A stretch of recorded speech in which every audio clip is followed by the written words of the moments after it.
I knew my brother was hiding something when he suddenly started making my nightly peppermint tea. But when I secretly poured it out and pretended to pass out on the couch, the betrayal I witnessed in the dark living room shattered our family forever. What I saw them do next left me completely stunned.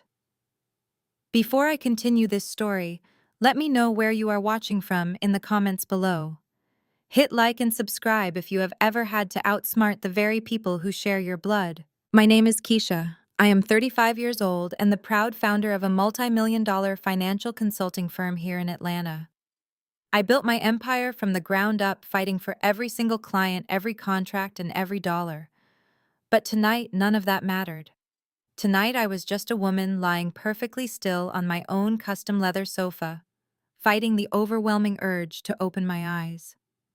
The sprawling living room was completely dark, except for the faint amber glow of the streetlights filtering through the floor-to-ceiling windows. Every single muscle in my body was tight coiled like a spring. My heart was hammering against my ribs so fiercely, I was genuinely terrified the sound would echo in the quiet room. I forced myself to keep my breathing slow and steady. Inhale for 4 seconds, exhale for 4 seconds. I had to make them believe the pills had finally taken their full effect. To understand how I ended up playing dead in my own living room, you have to know what happened over the last 3 nights.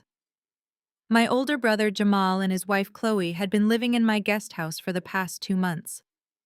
Jamal always carried himself like the ultimate success story. He wore tailored suits, drove a leased luxury car, and claimed his venture capital firm was expanding rapidly. He told our family they just needed a temporary place to stay while their massive home in Buckhead was undergoing extensive renovations. I agreed to let them stay because in my family the pressure to accommodate Jamal is absolute. My mother Yvonne always made it perfectly clear that Jamal was the golden child, the man of the house, and that it was my duty as his sister to support him. But 3 days ago, the dynamic shifted in a way that made my skin crawl. Jamal, a man who had never so much as poured me a glass of water or asked about my day, suddenly became overly attentive. He insisted on making my nightly cup of peppermint tea. The first night he brought it to me, I genuinely thought he was trying to bond. I took the warm ceramic mug from his hands and thanked him. But the moment the liquid hit my tongue, I almost gagged. The soothing, familiar mint flavor was completely overpowered by a harsh metallic bitterness that coated my throat. I drank it anyway, mostly to avoid the inevitable argument. I knew if I complained, Chloe would start her usual routine of crying and accusing me of being ungrateful and unwelcoming. Within 20 minutes of finishing that first cup, a heavy, deeply unnatural exhaustion washed over my entire body. My vision blurred drastically, and my limbs felt as though they had been filled with wet sand. I barely managed to drag myself to my bedroom before collapsing onto the mattress, falling into a dark, dreamless sleep. I woke up the next morning feeling physically hungover, my head pounding and my thoughts scattered. The second night, the exact same sequence of events unfolded. Jamal handed me the mug with that charismatic, winning smile he always used to manipulate our mother. I took a few sips and tasted the identical sharp bitterness. I forced myself to finish it, and once again the crushing lethargy hit me like a freight train. The next morning, I was so disoriented I almost missed a highly sensitive meeting with my corporate attorney and trusted friend Andre. That was the moment the alarm bells started ringing in my head. I am a forensic accountant. My entire career is built on my ability to notice the tiny hidden details that other people desperately try to conceal. When I finally pulled myself out of bed and went to the kitchen to wash my dirty mug from the night before, I saw the truth. Clung to the very bottom, dried against the ceramic glaze, was a faint, chalky white residue. It was not undissolved sugar. It was not dried honey. It was ground-up medication. That shocking realization brings us directly to tonight. The third night. When Jamal walked into the living room carrying that steaming mug of peppermint tea, I was entirely prepared. I smiled brightly, accepted the mug, and blew on the surface to cool it down. I casually waited for his phone to buzz. When he turned his back to answer a text message from Chloe, I moved with absolute precision. I quietly leaned over and poured the entire contents of the mug directly into the soil of the large potted fiddle leaf fig tree sitting next to the sofa. I left just a tiny splash of liquid at the bottom to make it look convincingly consumed. When Jamal turned back around, I yawned dramatically, rubbed my eyes, and set the seemingly empty mug on the glass coffee table. I mumbled that I was feeling incredibly tired and just wanted to rest my eyes right there on the couch. I laid down, let my body go completely limp, and waited. I waited in the agonizing silence. 10 minutes slowly ticked by, then 20. Finally, I heard the faint rustle of clothing. I heard the soft click of the guest room door opening down the hallway. Footsteps began approaching the living room. Two distinct sets of footsteps. One heavy and confident, the other light and hesitant. Jamal and Chloe. I kept my eyes slitted, barely opening them a fraction of an inch to see through the shield of my eyelashes. The dark silhouettes of my brother and my sister-in-law loomed over me in the shadows. The cloying scent of Chloe's expensive floral perfume mixed with Jamal's strong designer cologne, making me physically sick to my stomach. I was entirely awake, completely sober, and about to find out exactly why my own flesh and blood was drugging me in the sanctuary of my own home. The floorboards near the entryway creaked, a sound I knew intimately, but one that Jamal had clearly forgotten. I kept my breathing, even maintaining a slow, rhythmic rise and fall of my chest that I had perfected over the last 20 minutes. Chloe spoke first, her voice a sharp, hissing whisper that cut entirely through the darkness. "Are you absolutely sure she is out?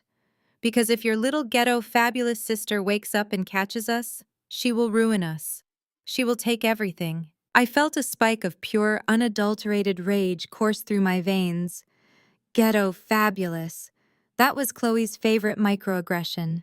She loved to use it whenever she referred to my success, as if my 2 degrees and multi-million-dollar firm were just some lucky lottery ticket I had cashed in, rather than the result of a decade of sleepless nights and grinding hard work. "Relax, babe," Jamal whispered back, his voice dripping with that careless arrogance I had grown to despise.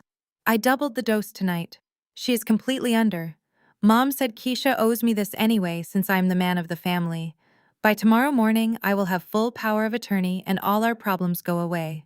The air in the room suddenly felt incredibly thin. Power of attorney. My mind raced, calculating the sheer magnitude of what that meant. He was not just trying to steal a few $1,000s to cover a bad investment. He was making a play for my entire life. My accounts, my business, my assets, everything I had built. Footsteps approached the sofa. The heavy scent of Jamal's cologne washed over me, masking the subtle scent of the potting soil where his toxic tea currently sat. I felt a sudden terrifying shift in the air right above my face. He was leaning over me. I relaxed every muscle in my face, letting my jaw hang slightly slack, praying my eyelids would not flutter. "Hurry up and do it," Chloe urged from a few feet away, her voice trembling slightly, though whether from fear or excitement I could not tell. "We need all 6 pages stamped." Then came the physical contact. Jamal reached down and grabbed my right hand, which was resting limply against the leather cushion. The moment his skin touched mine, a wave of visceral revulsion washed over me. This was the same hand that had patted my back at my college graduation, the same brother who had promised our late father he would always look out for me. Now his grip was clinical, cold, and entirely predatory. He lifted my wrist. I let my arm hang like dead weight, offering absolutely no resistance, forcing my muscles to remain completely flaccid. I heard the distinct snap of a plastic lid being pried open. Out of the tiny sliver of vision through my eyelashes, I saw a faint, unnatural blue luminescence. It was an industrial fingerprint ink pad, the kind used for official notary documents and banking authorizations. Jamal pressed my right thumb down onto the spongy surface of the ink pad. The ink was startlingly cold against my skin.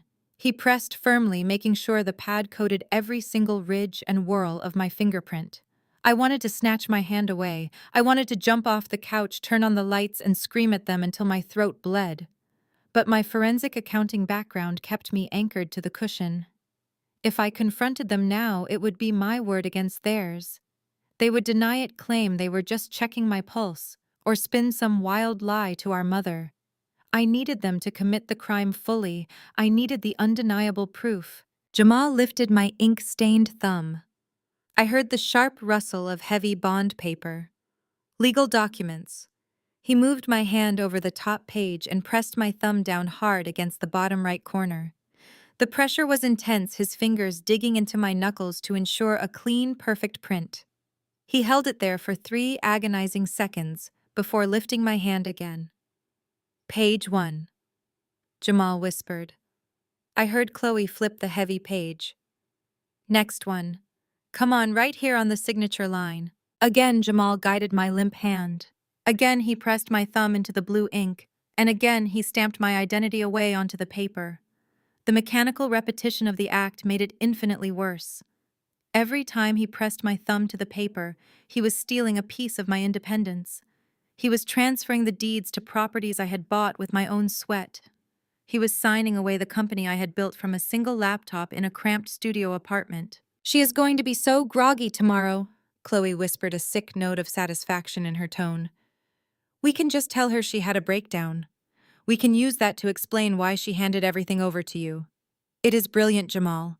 You are brilliant. I told you I had it handled, he replied smoothly, pressing my thumb onto the 3rd page. Once the bank processes these transfers tomorrow, we clear the debt with the equity firm, and we still have enough left over to finish the Buckhead house. She will just have to downsize. Maybe move back into Mom's basement. It will build character. I memorized every single word they spoke. I etched their cruelty into my mind. They were not just stealing from me, they were enjoying it. They felt completely entitled to strip me bare and discard me like trash. By the time Jamal stamped the 6th and final page, my thumb was throbbing from the pressure. He dropped my hand callously back onto the sofa. It hit the leather cushion with a dull thud. Done, Jamal said, the sound of paper shuffling as he gathered the documents. Grab a wet wipe from the kitchen. We need to clean her hand before we leave her here. I listened to Chloe's footsteps retreat toward the kitchen. Moments later, she returned. Jamal took the cold, alcohol-soaked wipe and scrubbed vigorously at my thumb. He was rough, treating my hand like a dirty tool he had just finished using. He did not care about the friction or the stinging alcohol. His only concern was erasing the evidence of his betrayal. When he was satisfied, he tossed the used wipe onto the coffee table. Let's go, Chloe whispered. I want to lock these in the briefcase. Their footsteps slowly retreated down the hallway. The door to the guest room opened and then clicked shut, the lock sliding into place with a heavy metallic thud. Finally, the house was silent again. I waited another full 5 minutes before I dared to move. Slowly, deliberately, I opened my eyes fully to the dark room. I sat up. My right thumb felt numb, still faintly smelling of rubbing alcohol and ink. I raised my hand in the dim light, seeing the faint blue stains that Jamal had failed to scrub away completely from the edges of my nail bed. The physical proof of what they had just done. My own brother had just tried to financially execute me while I slept. But he made one critical, fatal mistake. He assumed I was a victim. I sat alone in the heavy silence of the living room, the faint smell of rubbing alcohol still burning my nose. The physical proof of their betrayal was right there on my skin, but it was the echo of Jamal's words that kept repeating in my mind like a broken record. Mom said Keisha owes me this anyway, since I am the man of the family. Those words were the exact poison that had infected our family for decades. My mother Yvonne had spent her entire life placing Jamal on a pedestal simply because he was born a boy. He never had to earn anything. Whenever he failed, it was the world's fault. Whenever I succeeded, it was just luck, or worse, an expectation that I would use my success to cushion his falls. Yvonne had drilled into me from a very young age that a good black woman sacrifices for her family, especially for the men in it.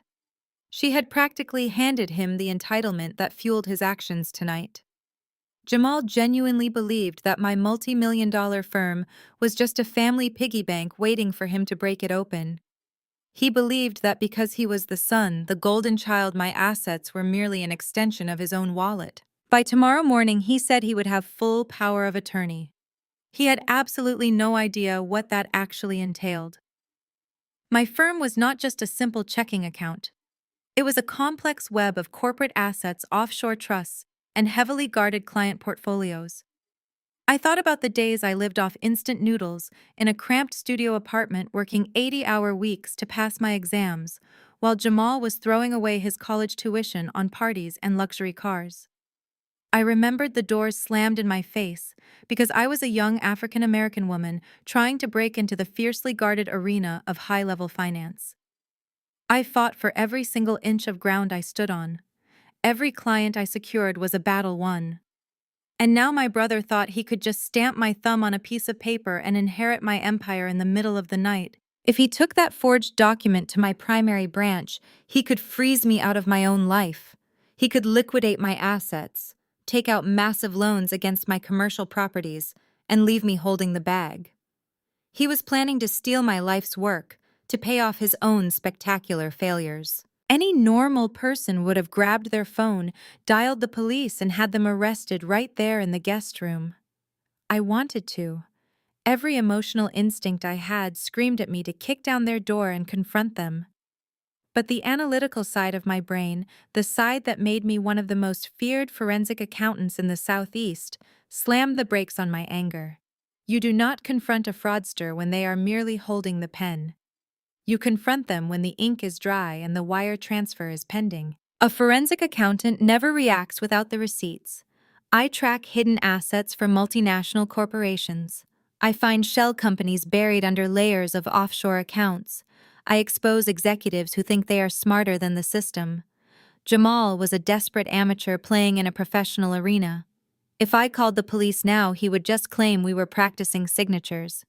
Chloe would cry those huge, practiced white tears, playing the victim, and my mother would absolutely rush to their defense. Yvonne would call me dramatic, paranoid, and vindictive. She would find a way to make me the villain for falsely accusing her perfect son. I could not just stop them. I had to completely annihilate them. I had to let them step so far over the line into federal crime territory that neither my mother's excuses nor Chloe's manipulation could save them. I needed the paper trail. I needed to see exactly where Jamal intended to move my money. I needed to uncover the true depth of the debt he was hiding behind those expensive tailored suits. If he thought I was going to wake up groggy and confused, I would give him the greatest performance of my life. I would smile through breakfast. I would act like the compliant, exhausted sister they needed me to be, all while I built an airtight legal cage around them. And then there was Chloe. The audacity of her whispering insults in the dark, eagerly anticipating my downfall. She married Jamal for a lifestyle she thought he could provide, and when the money started running out, she happily conspired to steal mine. She thought my wealth was undeserved, a fluke of the system, while she viewed herself as inherently entitled to the luxury my hard work afforded. I vowed to strip away her false sense of superiority. I looked down at my stained thumb one last time before making my silent vow. Jamal wanted to play a high-stakes financial game with my life. Fine. But he was playing against a woman who dismantled corporate embezzlers before lunch. I was not just going to block his power of attorney. I was going to trace his debts. I was going to find out exactly who was pulling his strings. And then I was going to buy those strings. I would legally and financially dismantle every single thing he claimed to own. I would expose Chloe for the greedy parasite she was, and I would finally force my mother to look at the monster she had created. I quietly stood up from the leather sofa, my mind sharp and my heartbeat finally steady. I walked to the kitchen sink, grabbed a heavy pumice stone, and scrubbed the remaining blue ink from my thumb until my skin was raw and red. The physical evidence was gone from my hand, but the war had just begun. I turned off the tap, dried my hands, and walked silently to my bedroom to prepare for the morning. They wanted to steal my crown. I was going to make them choke on it. Morning arrived with a sliver of pale sunlight cutting through the heavy blackout curtains of my bedroom. I had not slept a single minute. I spent the entire night staring at the ceiling, my mind operating like a supercomputer processing millions of data points. I mapped out every bank account, every LLC, and every legal loophole I could use to build an inescapable trap.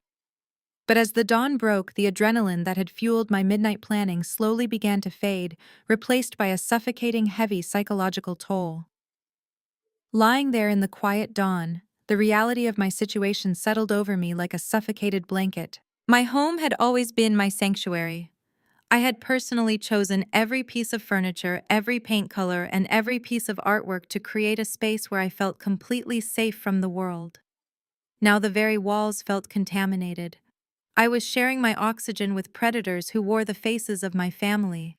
It felt exactly like a home invasion, except the intruders were currently down the hall, comfortably sleeping in luxury linens that I had paid for, dreaming about the empire they had just stolen from me. The psychological dissonance of knowing your own flesh and blood wants to destroy you is a unique kind of torture. You grieve for the people they were supposed to be, while simultaneously preparing to go to war with the people they actually are. I finally pushed the heavy duvet off my legs and walked into the master bathroom. I flipped on the bright vanity lights and immediately lifted my right hand. My thumb was painfully raw and bright red from where I had scrubbed it with the pumice stone the night before. I stared at the irritated skin, my forensic mind instantly catching a flaw in my cover. If Jamal or Chloe saw the abrasive red marks, they might realize I had washed the ink off purposefully, rather than just rubbing it away in my sleep.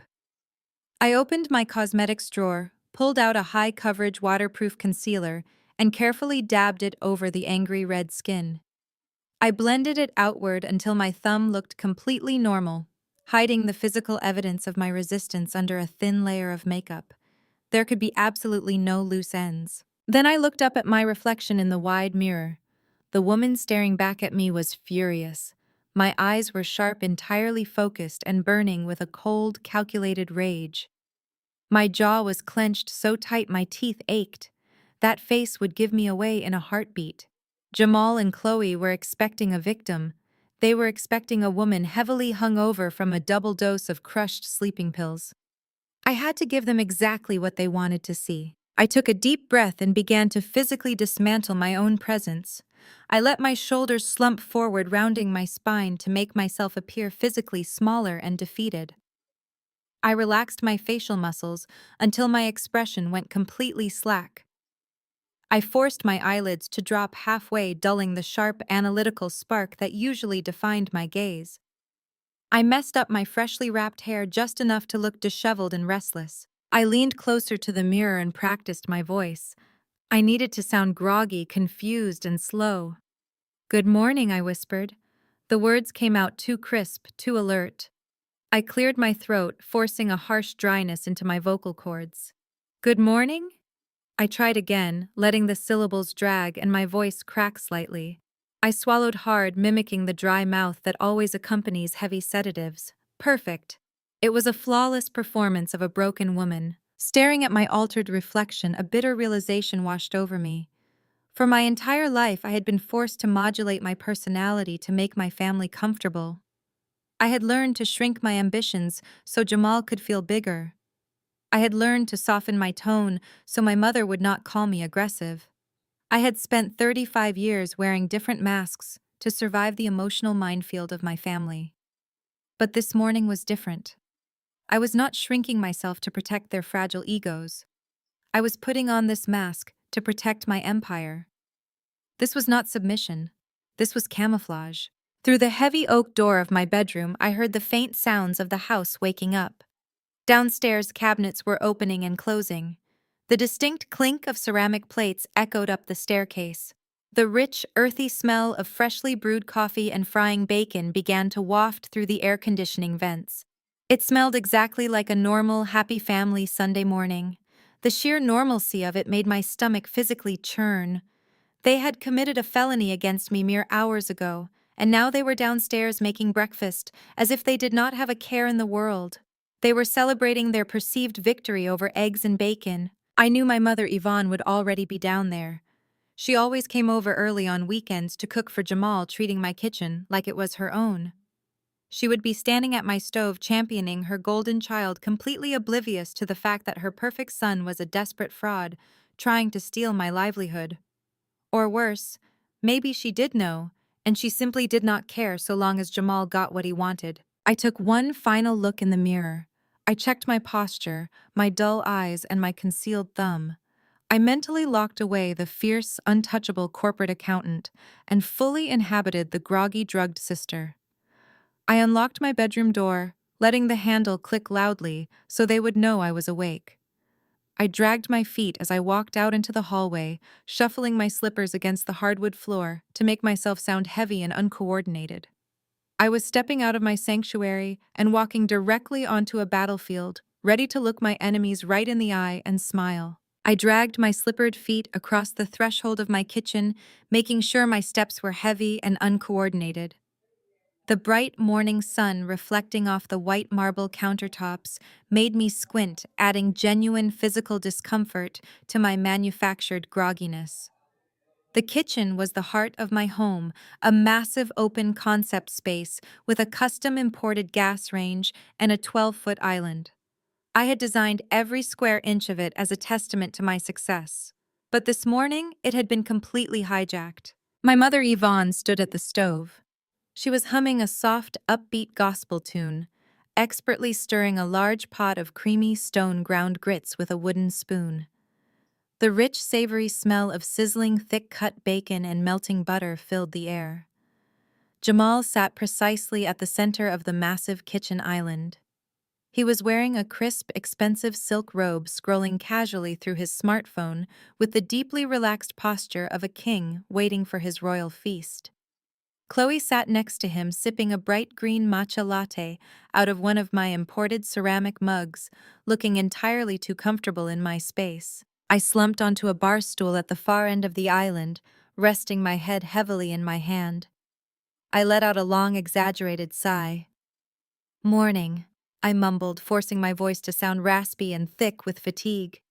Yvonne barely glanced over her shoulder. "You are up late, Keisha." She noted her tone completely devoid of the maternal warmth she usually reserved for her son.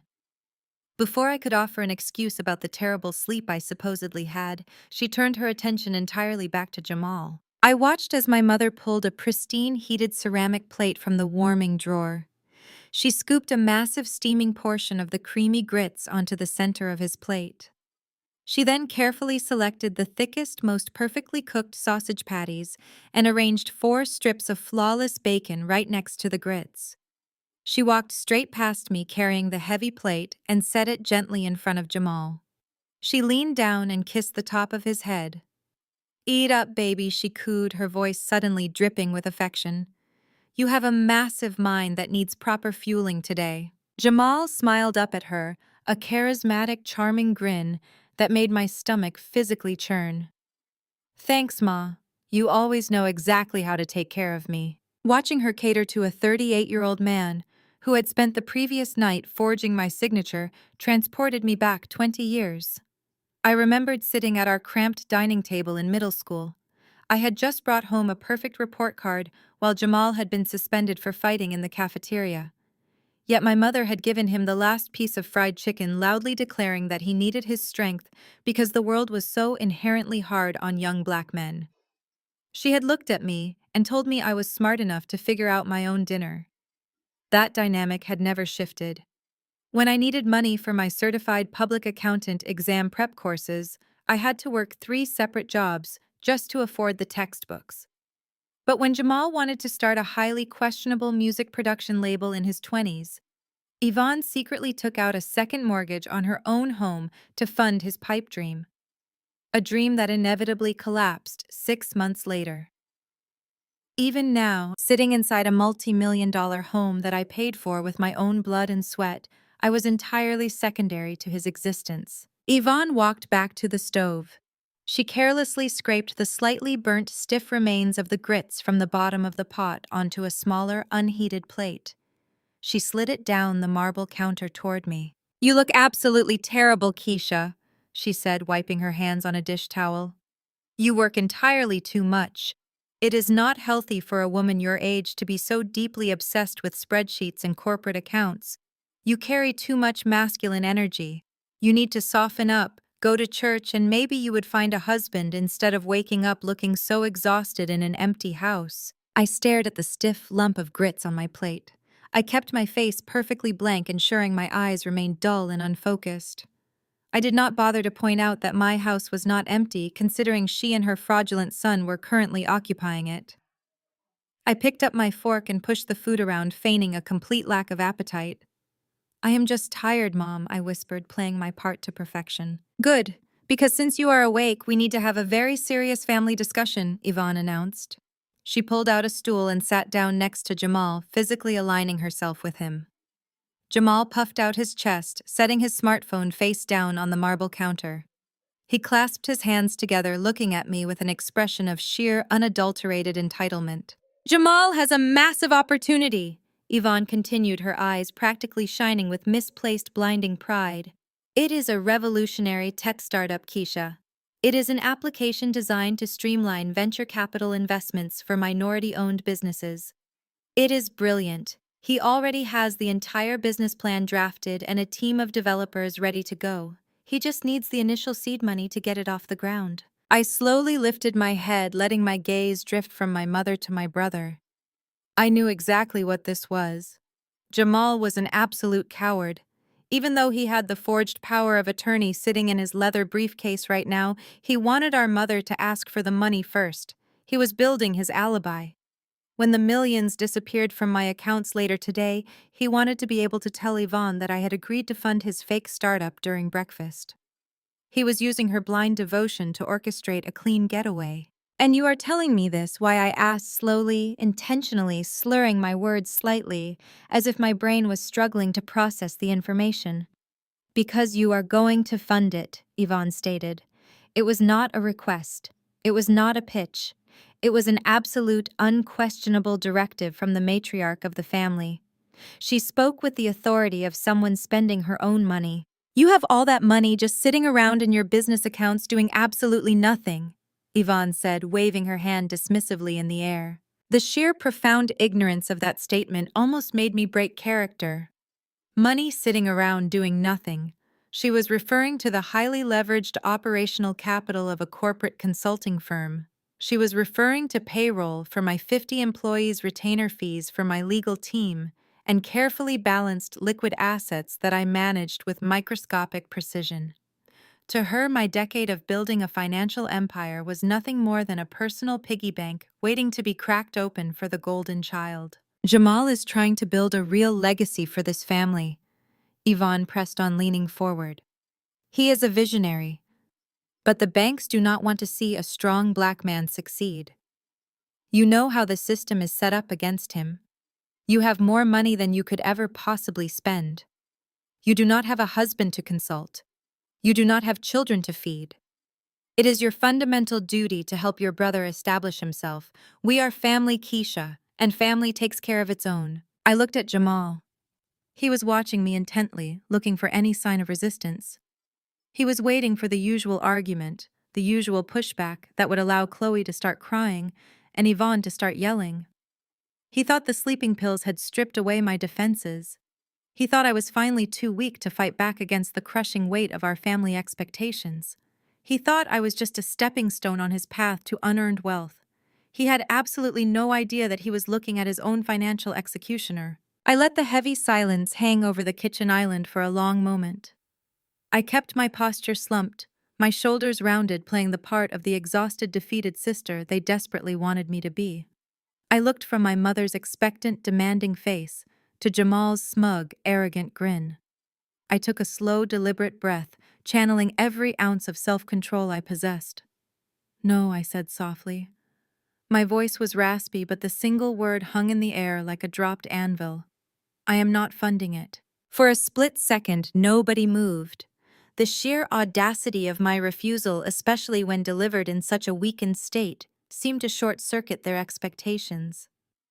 Then the inevitable explosion happened, but it did not come from my mother or my brother.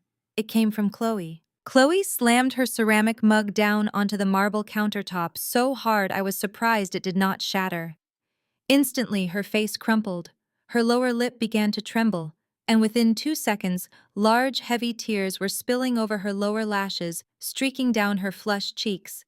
It was a masterful, instantaneous deployment of weaponized white tears. You are so incredibly selfish, Chloe gasped, her voice wavering with perfectly calibrated hysteria. You have never accepted me into this family. From the day Jamal and I got married, you have treated me like an outsider. You look down on us just because you have money. You are so aggressive and hostile, Keisha. It is terrifying to even be in the same room with you. I stared at her entirely unblinking. Aggressive, hostile, terrifying. The coded language was so deeply predictable it was almost boring. Here she was sitting in my kitchen drinking my expensive imported tea mere hours after holding a flashlight, while her husband fraudulently stamped my thumbprint onto legal documents to steal my life savings. Yet she was playing the terrified victim, painting me as the angry, intimidating black woman simply because I refused to open my checkbook. It was a survival tactic she had perfected, and unfortunately, it worked flawlessly on my mother. Yvonne immediately rushed to Chloe's side, wrapping a protective arm around her daughter-in-law's shaking shoulders. She glared at me with absolute disgust. "Look at what you are doing, Keisha. You are making your sister-in-law cry in her own home. You are so bitter and miserable that you cannot stand to see your brother trying to build something beautiful. You are hoarding your wealth like a dragon while your own flesh and blood struggles. You should be deeply ashamed of yourself." I did not argue. I did not defend myself. I knew that engaging with Chloe's manufactured breakdown would only give them the fight they were looking for to justify their actions. I just sat there letting the insults wash over me, my expression entirely blank. That was when Jamal intervened. He played his part perfectly. He reached out and gently rubbed Chloe's back, acting like the calming, rational patriarch of the family. He looked at me, and the mask slipped just a fraction of an inch. His eyes were cold, calculating, and entirely devoid of brotherly affection. He reached down to the floor beside his stool and lifted his sleek, expensive Italian leather briefcase onto his lap. He ran his hand lovingly over the smooth leather, his fingers lightly tapping the brass combination lock. "Hey, hey, it is okay, babe," Jamal cooed to Chloe, though his eyes never left mine. "Calm down. We do not need her money. Let her sit in her big empty house with her spreadsheets and her miserable attitude. We do not need a handout." He patted the briefcase again, a slow, deliberate rhythm. A sickening smirk spread across his face, lifting the corners of his mouth into a triumphant sneer. "Do not worry about it, babe," he said, his voice dropping an octave layered with a chilling, arrogant certainty. "Keisha will not have to write a check. The universe always provides." The universe. He meant the 6 pages of forged legal documents sitting inside that leather bag. He meant my signature. He meant my money. The sheer audacity of him mocking me to my face, thinking I was completely oblivious to his crime, sent a jolt of pure adrenaline straight to my heart. He was so confident in his own perceived brilliance that he could not resist bragging about his theft in code. I knew if I stayed in that kitchen for one more second, I would lunge across the marble island and wrap my hands around his throat. I had to get out of there. I pushed myself up from the bar stool, making sure to stumble slightly, catching my balance against the counter. "I have to get to the office," I mumbled, keeping my head down. "I have an early meeting." "You are running away because you know you are wrong," Yvonne shouted after me as I turned my back on them. "Do not expect us to be here when you get home. We are going out to look for office space for Jamal's new company. Real office space. Not some little home desk." I ignored her. I walked straight to the entryway, grabbed my keys and my designer tote bag, and walked out the heavy front door. The moment the deadbolt clicked shut behind me, the physical act of playing the victim completely evaporated. My shoulders snapped back. My spine straightened. My eyes cleared. I practically marched to my Mercedes parked in the circular driveway. I got into the driver's seat, slammed the door shut, and locked it. The thick, soundproof glass of the luxury car immediately cut off the noise of the outside world, enclosing me in a quiet, private sanctuary. I gripped the leather steering wheel tightly, taking one deep, cleansing breath. The time for hiding was officially over. Now it was time to go on the offensive. I pressed the push to start button and the engine roared to life. I did not even wait to back out of the driveway before I was connecting my phone to the car's Bluetooth system. I hit the speed dial contact labeled Andre. The phone rang exactly twice before a deep, sharp voice answered through the car speakers. "Keisha, it is 7:30 on a Sunday morning. This better be a corporate merger or a building on fire. Andre was not just my corporate attorney. He was a shark in a tailored suit, a man who had helped me navigate the vicious, cutthroat world of high-level corporate finance for the past 7 years. He was brilliant, ruthless, and fiercely protective of our firm. Jamal forged a power of attorney with my thumbprint last night, I said. My voice was completely steady, devoid of any emotion. I kept it purely factual. He crushed sleeping pills into my tea, waited for me to pass out, and used an ink pad to stamp my print on 6 pages of legal documents.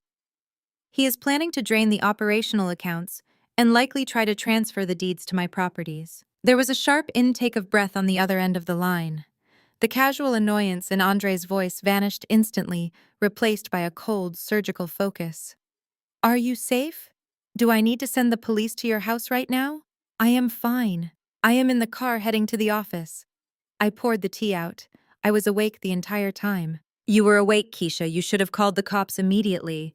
That is aggravated assault and felony forgery. I can have them arrested before they even finish their breakfast. No, I commanded, turning the steering wheel and accelerating down my long, tree-lined driveway. If we arrest them now, they will deny everything. They will say they were just messing around or practicing. My mother will cover for them. I want him to hang himself. He thinks he is a genius. I want to see exactly how far he is willing to go. What is the play? Andre asked, his tone shifting into pure business mode. Do not block the power of attorney yet. I instructed, merging onto the highway toward downtown Atlanta. I want you to flag the accounts on our end, but let him submit the paperwork to the bank. I want to see exactly whose name he is transferring the assets to, and more importantly, I need to know why he is so desperate. Track every single financial footprint Jamal has made in the last 6 months. Find out who he owes. We are going to follow the blood money. I disconnected the call and focused entirely on the road ahead. The morning traffic of downtown Atlanta was usually a nightmare, but today I maneuvered through it with the cold precision of a machine. I pulled my Mercedes into the underground parking garage of the glass and steel skyscraper that housed my firm. I bypassed the main elevators and swiped my security badge to access the private executive lift. When the stainless steel doors slid open on the 40th floor, the quiet hum of my financial consulting firm washed over me. This was my true sanctuary. The polished marble floors, the frosted glass walls, the dedicated team of analysts already hard at work. This was the empire Jamal thought he could steal with a single thumbprint. I walked straight into my corner office. Andre was already there, pacing in front of my floor-to-ceiling windows that overlooked the sprawling city skyline. Andre was 38 years old, a towering figure in a sharp charcoal suit that commanded respect in any boardroom. He was not just my lead corporate counsel, he was my closest ally. We had spent the last 7 years fighting side by side in the trenches of corporate litigation, dismantling corrupt executives and recovering hidden assets. He knew exactly how hard I had worked to build my life, and looking at his face right now, I could tell he was absolutely furious. He stopped pacing the second I walked through the door. He did not offer any empty sympathies or ask if I was okay. He knew I hated being treated like a victim. Instead, he walked straight to the massive mahogany conference table in the center of the room and slid a secure tablet across the polished wood. Jamal did not even wait for the coffee to get cold. Andre set his voice a low, dangerous rumble. He walked into the downtown branch of your primary bank exactly 4 minutes after they unlocked the front doors. He sat down with the branch manager and presented the document. I dropped my designer bag onto a leather chair and picked up the tablet. The screen displayed a high-resolution scan of the document Jamal had submitted. Seeing it in the harsh daylight of my office made my stomach twist into a tight knot. There it was, the thick blue ink of my right thumbprint stamped perfectly on the signature line of all 6 pages. I traced the digital image with my own clean thumb, feeling a fresh wave of disgust at the memory of his hands on me in the dark. I told the branch manager to hold the paperwork under the pretense of a standard 48-hour legal review for high net worth accounts. Andre explained, pulling out the chair next to me and sitting down. But Keisha, you need to read the specific clauses he included. This is not a standard limited authorization. I zoomed in on the dense legal text. My eyes scanned the paragraphs rapidly, my forensic training taking over. Standard power of attorney documents are usually restricted to specific actions like handling a real estate closing or managing a single bank account while someone is out of the country.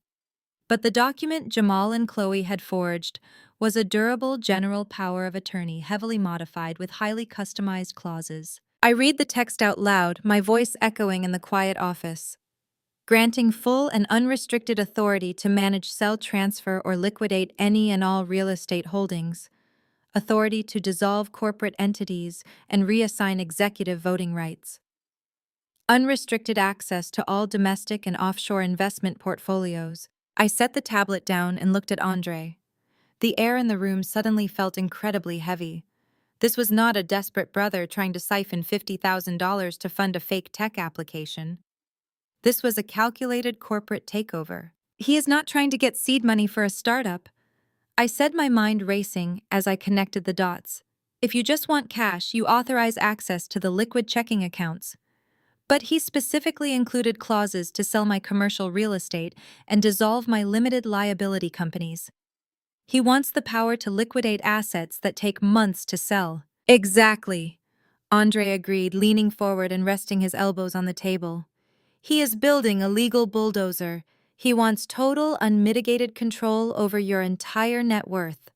And the only reason a man takes a risk this massive, committing a felony that could land him in federal prison for decades, is if he is running out of time. Jamal was a man obsessed with appearances. He leased the newest cars, bought Chloe the most expensive designer bags, and threw money around at family events to maintain his status as the golden child. But I knew better than anyone that maintaining that illusion without a legitimate income was a ticking time bomb. We need to pull back the curtain on his life, I said, turning to my massive desktop monitor. I typed in my master password and booted up our proprietary forensic tracking software. We are not just going to look at his credit score. I want a deep dive into every single company registered to his name. I want property tax records, offshore shell companies, and any pending civil litigation. I am already 2 steps ahead of you, Andre replied, his fingers flying across the keyboard of his own laptop. I ran a preliminary sweep on the holding company he uses for his so-called venture capital firm. On paper, it looks clean. A few small investments, some minor operating expenses. But when you cross-reference the incoming wire transfers, the pattern gets very ugly very fast. Show me, I demanded. Show me, Andre mirrored his screen to my monitor. A complex web of red and green lines appeared connecting various bank accounts to Jamal's business profile. Look at the frequency of these deposits. Andre pointed to a cluster of transactions. For the past 2 years, he has been receiving massive influxes of cash every quarter, hundreds of thousands of dollars at a time. But they are not coming from legitimate investors or tech incubators. They are coming from a private equity firm based out of Delaware. And based on their corporate structure, they are not venture capitalists. They are high-interest predatory lenders. They are corporate loan sharks in custom suits. I stared at the screen, the reality of my brother's situation snapping into sharp focus. Jamal was not a successful businessman. He was a desperate, drowning man who had borrowed millions of dollars from people who do not take no for an answer. And now those people were coming to collect, and he had decided to offer them my life's work to save his own skin. I leaned closer to the monitor, the harsh blue light reflecting off my glasses. I needed exact numbers. I needed to see the precise depth of the grave Jamal had dug for himself. Forensic accounting is not like the hacking you see in movies. It is not about typing fast and cracking passwords. It is about meticulous cross-referencing of public records, tax filings, shell company registrations, and wire transfers. It is about following the invisible threads that desperate people leave behind. I pulled up the Delaware corporate registry. The equity firm was called Apex Capital Holdings. A quick dive into their litigation history revealed a dozen lawsuits for predatory lending practices, aggressive asset seizures, and physical intimidation tactics. These were not the kind of people who accepted late payments or listened to excuses about tough economic times. They were the kind of people who took everything you had and then came for your family. I ran Jamal's social security number and his limited liability company tax identification through a restricted credit database my firm used for high-level corporate vetting. The screen loaded for 3 agonizing seconds before the dashboard populated. The numbers glowed in stark red font. Jamal owed Apex Capital Holdings exactly $1.5 million in principal alone.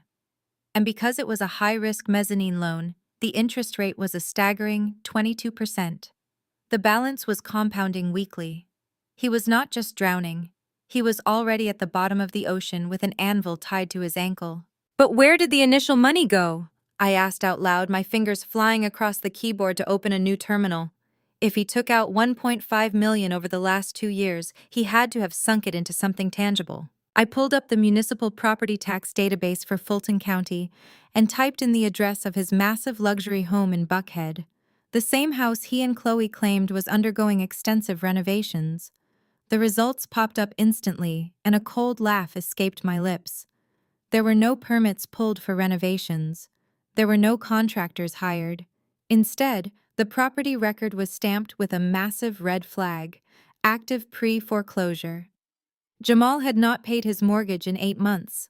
The bank had initiated legal proceedings to seize the house 30 days ago. I clicked over to his personal credit card statements, which were linked to the same holding company. The spending habits were nauseating. While he was defaulting on his mortgage, he was still charging tens of thousands of dollars to luxury boutiques, 5-star restaurants, and high-end car leasing agencies. Chloe's extensive collection of designer handbags, her weekly spa treatments, and her pristine white Range Rover were all funded by loan sharks. The entire picture finally snapped into perfect clarity. Jamal was a complete and utter fraud. The luxurious image he presented to our mother, the image Yvonne worshipped and constantly compared me to, was a meticulously constructed house of cards. He was playing the successful venture capitalist while secretly dodging foreclosure notices and screening calls from predatory collectors. When the money completely ran out and he lost his home, he needed a place to hide. So he and Chloe moved into my guest house, under the guise of home renovations, sleeping under my roof, while quietly plotting to steal my foundation. The level of sociopathy required to sit at my kitchen island, eat food I paid for, and confidently tell our mother that he was launching a revolutionary tech startup while his own home was being repossessed was staggering. He was perfectly willing to let me foot the bill for his spectacular failures. More than that, he was willing to sacrifice my firm, my employees, and my financial security just to maintain his fake image for a few more months. If Apex Capital Holdings got their hands on my corporate accounts through that forged power of attorney, they would drain every last cent to satisfy his debt. They would liquidate my properties at auction prices and lay off my entire staff. Jamal was going to let my empire burn just to keep himself warm. Andre leaned back in his leather chair, watching the screen as the foreclosure documents fully loaded. He rubbed his jaw, his expression grim. "He is a dead man." "Walking," Andre said quietly. "He is backed into a corner, which makes him incredibly dangerous. If the bank processes that forgery, Apex Capital will wipe you out by Tuesday. And once the money is wired to Delaware, it disappears into offshore accounts. We would spend 5 years in litigation just trying to find it." I stared at the red numbers on the monitor. A strange, icy calm washed over me. I was not angry anymore. Anger is a chaotic, unpredictable emotion. It makes you sloppy. What I felt now was absolute surgical resolve. For 35 years, I had played by the rules. I had worked 3 times as hard to get half as far. I had tolerated the slights, the insults, and the blatant favoritism because I believed in maintaining family peace. But family does not press your unconscious thumb onto a legal document to steal your life. Jamal wanted to play a game of high-stakes corporate finance. He wanted to swim with the sharks to impress a wife who despised us and a mother who enabled him. But he had forgotten one crucial detail. He was dealing with the woman who controlled the water. He thought he was stealing a lifeline, but I was about to turn it into a noose. I looked away from the foreclosure records and leaned back in my chair, the silence in the office growing incredibly thick. Andre crossed his arms, his legal mind clearly running through the same variables I was. There is one major flaw in his plan, Andre said, pacing slowly across the thick carpet. A power of attorney, even a durable one, can be immediately revoked by the principal at any time. The second you walk into that bank and tell them you are awake, sober, and contesting the document, the entire transfer is frozen. Jamal has to know that. He is desperate, but he is not an idiot.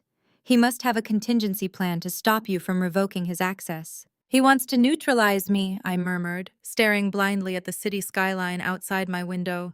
He needs me out of the picture long enough for the wire transfers to clear into those offshore loan shark accounts. My eyes snapped back to the monitor. When you share a living space with someone, even a sprawling estate, you share a digital ecosystem. My entire property was wired with a custom high-speed mesh network. I had given Jamal and Chloe the guest Wi-Fi password when they moved in, but as the network administrator, I had full visibility over the traffic routers. I opened a new secure terminal on my desktop and bypassed my home firewall, pulling up the active device logs for the guest house. "What are you looking for?" Andre asked, stepping up behind my chair. "Jamal has been working from my kitchen island all week," I explained, my fingers flying across the keyboard. "He treats cybersecurity like a joke. He uses the same password for everything and constantly leaves his devices synced. If he has a master plan, he documented it." I scanned the connected devices. Jamal had a cloud storage drive mapped directly to the local network, so he and Chloe could easily share files between his laptop and her tablet without using external drives. It was an incredibly sloppy setup, completely unsecured on the local area network level. Because my administrative desktop had global override permissions for my home server, I bypassed his basic folder encryption in less than 30 seconds. The cloud drive populated on my screen. It was filled with mundane folders, labeled with fake startup ideas and expensive car leases. But near the bottom of the directory, one folder stood out. It was simply titled Estate Transition. I clicked it open. Inside was a treasure trove of saved emails, exported text message logs, and drafted legal templates. My stomach dropped as I opened the first email thread. It was an exchange between Jamal and Chloe dated 4 days ago, right before the peppermint tea routine began. I opened the document and began reading the exchange out loud to Andre. Chloe wrote, "If we just use the power of attorney, she will fight it the second she wakes up. You know how she is. She is obsessed with control. The bank will flag it the moment she calls them. We need a permanent solution so she cannot legally challenge the transfers." Jamal replied, "Do not worry about the bank. I spoke to that shady lawyer in Buckhead. He said if we can prove Keisha is medically incapacitated, the power of attorney becomes absolute and cannot be challenged by her. We just need a documented medical precedent." I scrolled down to the next message in the chain. Chloe had responded with a terrifyingly calculated solution. "I still have my old prescription for those heavy sedatives from my anxiety treatments," Chloe wrote. "Start putting them in her tea at night. Just crush them up. By the weekend, she will look like a complete zombie. She will be exhausted, slurring her words, and entirely disoriented. We will tell your mother that Keisha is having a severe nervous breakdown from the stress of running her firm. Your mom already thinks Keisha is an overworked spinster anyway. She will believe it instantly." The depth of their malice washed over me in waves of freezing clarity. They were not just trying to steal my money. They were plotting a medical coup. I clicked on a drafted document attached to the final email. It was a formal petition for temporary conservatorship. They were planning to use the physical symptoms of the drugs they were secretly feeding me to have me declared legally and mentally unfit to manage my own affairs. They were going to gaslight my mother, my employees, and the state into believing I had completely lost my mind. The lethargy, the heavy eyes, the confusion I faked this morning, they were going to use all of it as physical evidence of a psychological collapse. "They were going to lock you up," Andre said softly, his voice thick with absolute horror. "Keisha, they were going to put you in a facility or place you under a legal hold. Once you were declared medically unfit, Jamal would step in as the concerned brother, and take full control of your company and your medical decisions. You would be trapped inside your own life. I stared at the screen, my reflection ghosting over the cruel, calculated words my sister-in-law had typed. The sheer violence of it took my breath away. Chloe, the woman who constantly weaponized her fragility, who cried over imagined slights at the breakfast table, had coldly suggested drugging me to strip away my fundamental human rights. And Jamal, the brother I had protected and financially supported for years, had agreed to it without a single second of hesitation. They were willing to erase my autonomy, my freedom and my sanity, all to satisfy a debt to corporate loan sharks. Any lingering shred of familial obligation I held completely evaporated in that exact moment. The emotional cord snapped. Jamal was no longer my brother, and Chloe was no longer my sister-in-law. They were active hostile threats to my survival. I highlighted every single file in the estate transition folder and downloaded them directly to my secure encrypted local drive. I then mirrored the files to Andre's legal server so they could never be deleted or destroyed. Print everything I ordered, my voice dropping to a low, dangerous whisper that I barely recognized as my own. Print the emails, the conservatorship drafts, and the loan shark debt profiles. We are putting together a portfolio of their complete destruction. We have enough to put them away for a decade right now, Andre said, stepping toward the high-speed printer in the corner of the office. We can call the federal authorities. Wire fraud, forgery, conspiracy to commit medical fraud and poisoning. No, I said, standing up from my desk and smoothing down the front of my tailored suit. Calling the police right now is too easy. If they get arrested quietly on a Tuesday morning, my mother will spend the rest of her life visiting Jamal in prison, telling everyone he was framed by a vindictive sister. I refuse to be the villain in her narrative anymore. I walked over to the floor-to-ceiling window looking out over the sprawling city that I had conquered. Jamal and Chloe want to play family, I continued. They want to smile in my face and act like the perfect couple. So we are going to give them an audience. Jamal invited that private estate appraiser to my house this Sunday for the family cookout. He wants to show off his stolen kingdom to the entire family. He wants to evict me in front of our mother. Andre pulled the freshly printed stack of highly incriminating documents from the tray. He looked at me, a sharp, predatory smile slowly forming on his face. You want to execute the trap at the cookout? Exactly, I replied, turning away from the window. We are going to let them set the stage. We are going to let them invite the guests.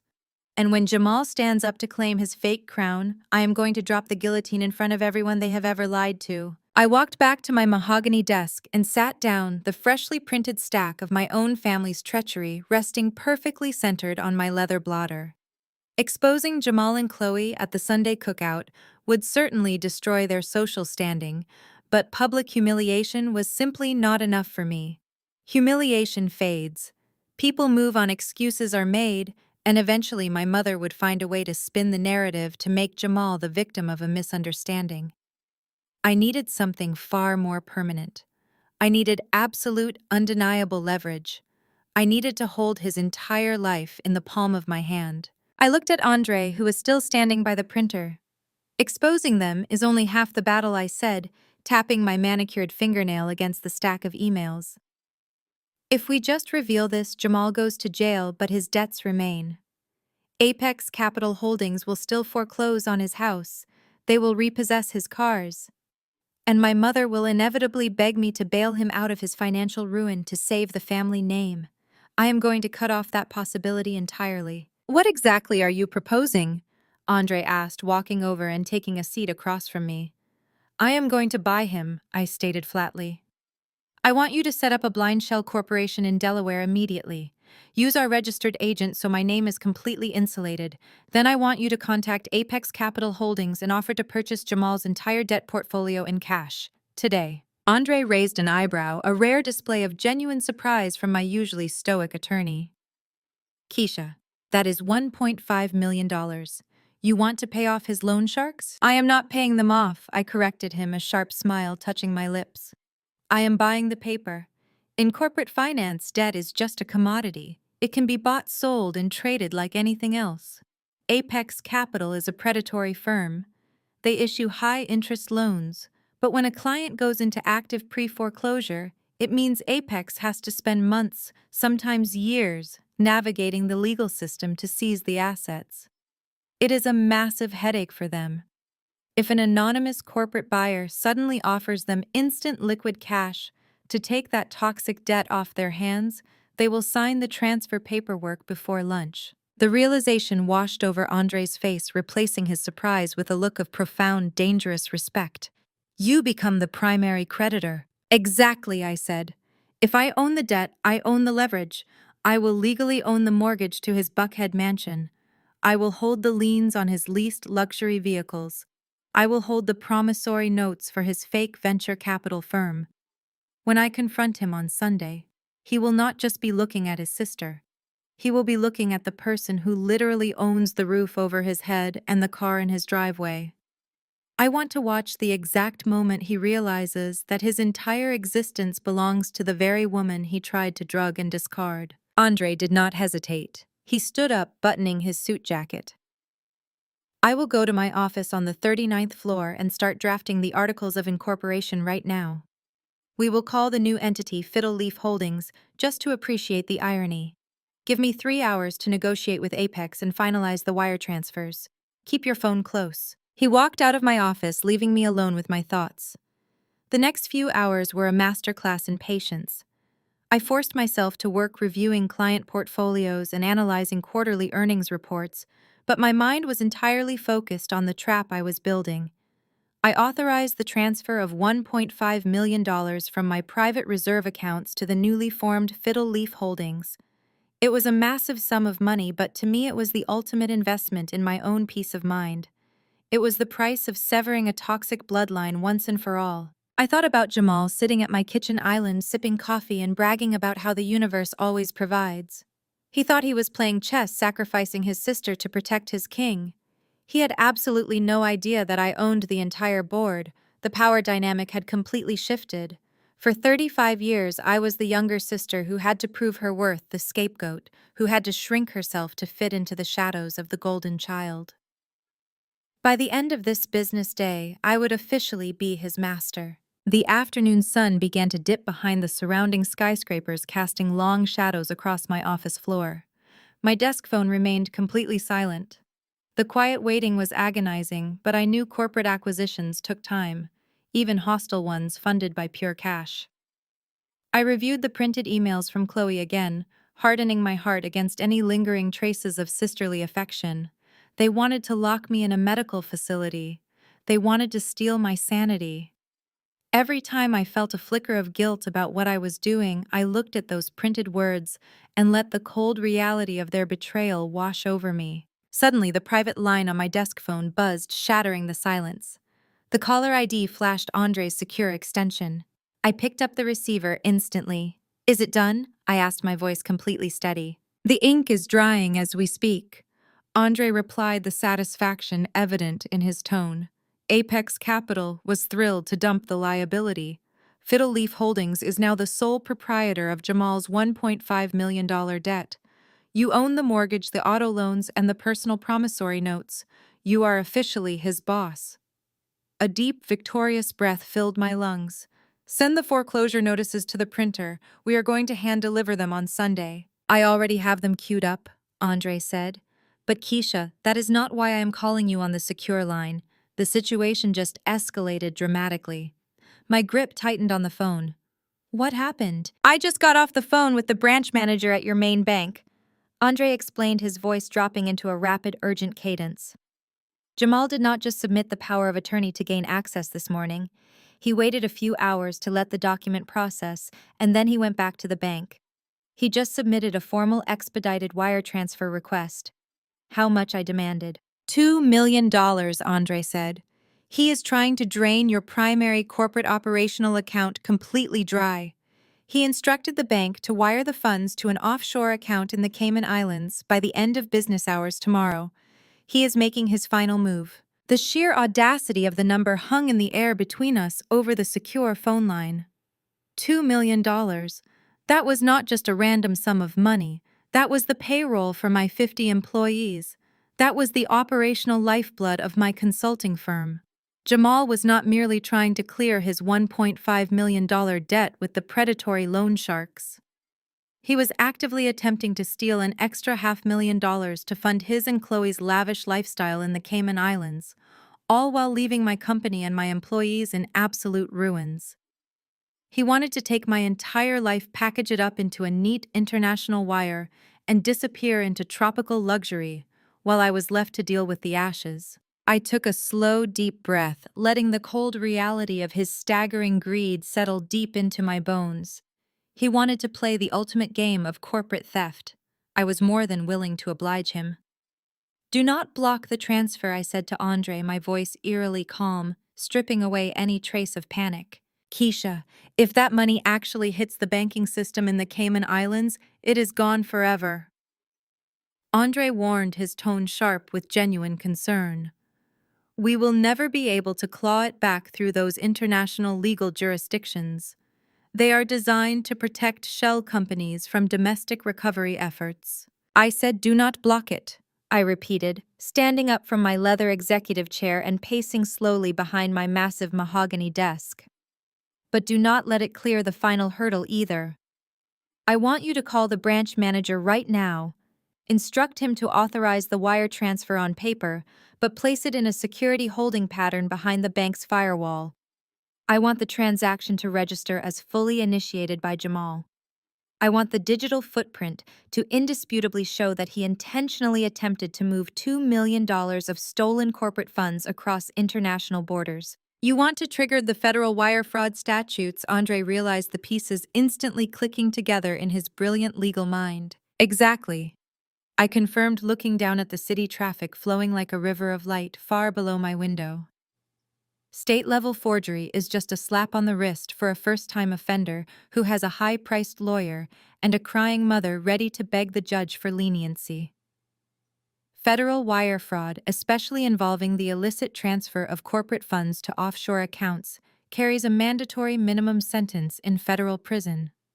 I want the FBI Cybercrimes Division automatically notified by the bank's internal security protocols. By the time Monday morning rolls around, my brother will not be dealing with local police officers who can be sweet-talked. He will be dealing with federal agents who do not care about his tailored suits or his winning smile. "I will make the call to the branch manager immediately," Andre confirmed. "But Keisha, there is one more thing you need to know. When I was reviewing the digital logs and email exports you pulled from his unsecured cloud drive, I found a calendar invitation he sent out this morning.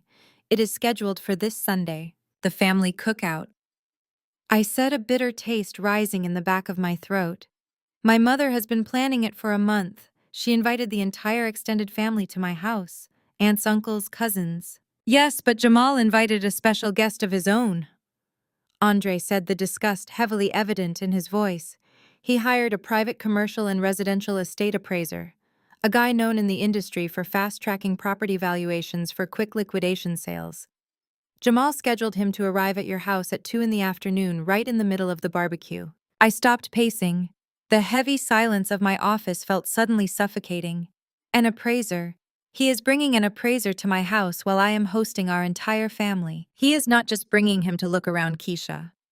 I intercepted the email exchange between Jamal and the appraisal firm. Jamal sent them the forged power of attorney as absolute proof of ownership. He told the firm that the current resident, meaning you, is being relocated due to severe medical issues. He requested a rush valuation because he plans to list your multi-million-dollar estate on the open market by Monday morning. The sheer unadulterated disrespect of the plan was staggering. He was going to use my own family's joyous presence as a smokescreen. While my mother was busy grilling on the patio and my cousins were swimming in my custom-heated pool, Jamal and Chloe were going to walk a total stranger through my private bedrooms. They were going to price my custom furniture, evaluate my crown molding, and measure my square footage. They were literally measuring the drapes for their hostile takeover while eating the food I provided. "They are planning to formally evict you on Sunday," Andre stated bluntly, refusing to sugarcoat the reality of the situation. He told Chloe in a text message that once the appraiser is done, they are going to sit you down with your mother. They are going to explain that you need to be moved into a smaller assisted living apartment for your own mental health and safety. They want to pack me up and throw me out of the house I bought with my own money, I murmured, staring at the Fiddle Leaf Holdings debt acquisition documents resting on my desk. He thinks the sleeping pills will have you completely subdued by Sunday afternoon, Andre continued. He is heavily counting on you being too confused, heavily medicated, and physically exhausted to put up a fight in front of the extended family. He knows you hate making a public scene. I let out a dark, humorless laugh. They had orchestrated the absolute perfect tragedy. The brilliant but overworked sister suffers a tragic mental breakdown, forcing the strong, capable golden boy brother to step in, take over her corporate assets, and sell her beautiful home to pay for her necessary medical care. My mother would probably praise him in front of the entire church congregation for being so responsible and taking such incredibly good care of his sick sister. It was a flawless, airtight narrative built entirely on poison forgery and lies. Let him bring the appraiser, I told Andre, my voice dropping to a dangerous whisper. Let him bring the entire extended family. Let him stand in my kitchen and play the undisputed king of the castle. You are going to let the appraiser inside your home? Andre asked, a hint of caution in his tone. I am going to let him step right into the bear trap, I replied fiercely. Make absolutely sure the Fiddle Leaf Holdings foreclosure documents for Jamal's house are printed on premium legal stock. I want the red notice of default stamps bright, bold, and impossible to ignore. And contact the local precinct. We are going to need officers on standby for Sunday afternoon. Consider it done, Andre said.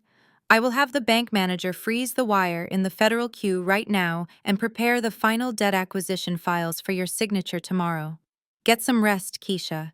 You have a massive performance to deliver. I hung up the phone and looked out over the Atlanta skyline as the sun finally set, casting the entire city in deep shades of purple and twilight. Jamal had spent his entire life being relentlessly protected from the consequences of his own actions. My mother had built an impenetrable fortress of excuses around him, shielding him from reality because she could not bear to see her son fail.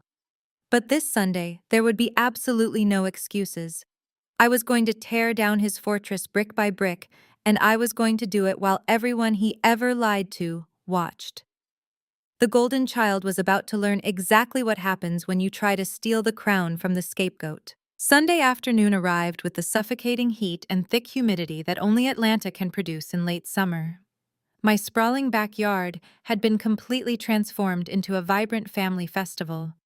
The deep, heavy bass of classic R&B music thumped from the outdoor sound system I had installed last year. The rich, mouth-watering smell of hickory smoke, charred ribs, and sweet barbecue sauce drifted from the massive outdoor kitchen where my uncles were arguing over the grill. Dozens of my relatives, from my older aunts to my youngest cousins, were scattered across the manicured lawn, laughing, drinking, and swimming in the custom-heated pool. To any outside observer, it was the perfect picture of a successful, loving African-American family enjoying the fruits of their labor. But I knew the absolute truth. I was hosting a nest of vipers in my own sanctuary. I sat in a shaded lounge chair on the edge of the limestone patio, wearing a simple linen sundress and oversized dark sunglasses. I held a tall crystal glass filled with ice and sparkling water garnished with a lime, deliberately making it look like a strong vodka tonic. I needed them to think I was actively self-medicating on top of the sleeping pills they had been slipping into my tea. I slumped my shoulders, kept my movements slow and deliberate, and let my head rest heavily against the back of the chair. Behind the dark lenses of my sunglasses, my eyes were wide open, sharp, and tracking every single movement across the yard. Jamal was holding court near the deep end of the pool, dressed in a designer linen shirt, unbuttoned halfway down his chest. He held a premium cigar in one hand and a glass of expensive bourbon in the other. He was surrounded by my younger male cousins, speaking loudly about his fake venture capital firm and the massive tech startup he was supposedly launching. He was playing the role of the wealthy patriarch to absolute perfection, soaking up their admiration, while completely ignoring the fact that his own home was in foreclosure and he was secretly drowning in debt. My mother Yvonne was buzzing around him like a dedicated servant. She constantly interrupted his conversations to offer him fresh plates of food, wipe a drop of sweat from his forehead, and proudly tell anyone who would listen that her son was about to change the entire tech industry. She barely looked in my direction the entire afternoon. When she did, her eyes held nothing but a mixture of pity and annoyance, entirely convinced by the narrative Jamal and Chloe had fed her about my deteriorating mental state. As the grandfather clock in my living room struck 2 in the afternoon, the heavy iron gates at the front of my estate slowly buzzed open. A sleek silver sedan pulled into the circular driveway. I watched closely as a tall, thin white man in a crisp business polo and khakis stepped out holding a digital tablet and a laser measuring device. This was the private estate appraiser Jamal had hired. Chloe practically sprinted from the outdoor cabana the second she saw his car. She smoothed down her expensive designer sundress, flipped her blonde hair over her shoulder, and rushed to the front walkway to intercept him before he could even ring the doorbell. I stood up slowly, feigning a slight stumble, and walked quietly into the cool air conditioning of my massive kitchen. I stood behind the expansive marble island, perfectly positioned to hear and see everything that was about to unfold in the grand foyer. "Hello, you must be Thomas Chloe," greeted him loudly, her voice dripping with that artificial sugary sweetness she reserved entirely for strangers. "I am Chloe. My husband Jamal and I spoke with your firm yesterday. We are so incredibly glad you could fit us in on a Sunday." "It is a pleasure to meet you," Thomas replied, stepping into the grand foyer and immediately looking up at the 20-foot vaulted ceilings and the imported crystal chandelier. "This is an absolutely stunning property. You have a beautiful home." "Oh, thank you so much," Chloe practically purred, completely absorbing the compliment as if she had laid every single brick herself. "We absolutely love it, but it is just entirely too much space for us right now. And with the unfortunate medical situation regarding my sister-in-law, we really need to expedite the valuation. We plan to list the estate by tomorrow morning. We want a quick, clean cash sale." I gripped the edge of the marble countertop so tightly my knuckles turned white. The sheer, unadulterated audacity of her standing in my foyer, claiming my home as her own, and casually discussing my fake medical crisis with a total stranger sent a fresh wave of fury coursing through my veins. But I did not say a word. I took a slow sip of my sparkling water and watched the performance continue. "Let us start with the main living areas," Chloe instructed, gesturing for Thomas to follow her into my expansive formal living room. The living room was my absolute pride and joy. I had commissioned a prominent local African-American artist to paint a massive, vibrant mural across the feature wall depicting strong Black women throughout history. The furniture was custom-built from rich mahogany, and the floors were covered in hand-woven rugs I had personally sourced from Morocco. It was a space that unapologetically celebrated my culture and my success. Chloe walked into the center of the room and let out a loud theatrical sigh. "Obviously, all of this will have to be completely painted over," she told the appraiser, waving her hand dismissively at the breathtaking mural. "The decor is just way too ethnic and urban for a high-end buyer in this neighborhood. We need to neutralize the entire space, paint it a soft beige or a nice eggshell white. Nobody wants to buy a house that feels so loud and aggressive." I felt a muscle jump in my jaw. Aggressive. There was that word again. Even my home decor was subjected to her subtle, insidious racism. She could not stand the fact that an African-American woman had built a space that did not cater to her fragile, bland sensibilities. Thomas nodded professionally, tapping rapidly on his digital tablet. "I understand. Depersonalizing the space always helps maximize the market value. What about the structural layout?" "Well," Chloe continued, pacing across my expensive Moroccan rugs in her high heels. "My husband and I were talking about knocking down this entire load-bearing wall to open up the space into the dining room. But honestly, since we are just going to flip it now, we will probably just let the new buyers deal with it. We just need to know the raw square footage value. Make sure you get pictures of the crown molding, though. I picked that out myself." She lied with such incredible ease that it was genuinely terrifying. She had never picked out a single piece of molding in her entire life. She had moved into my guest house 2 months ago with nothing but maxed out credit cards and a terrible attitude.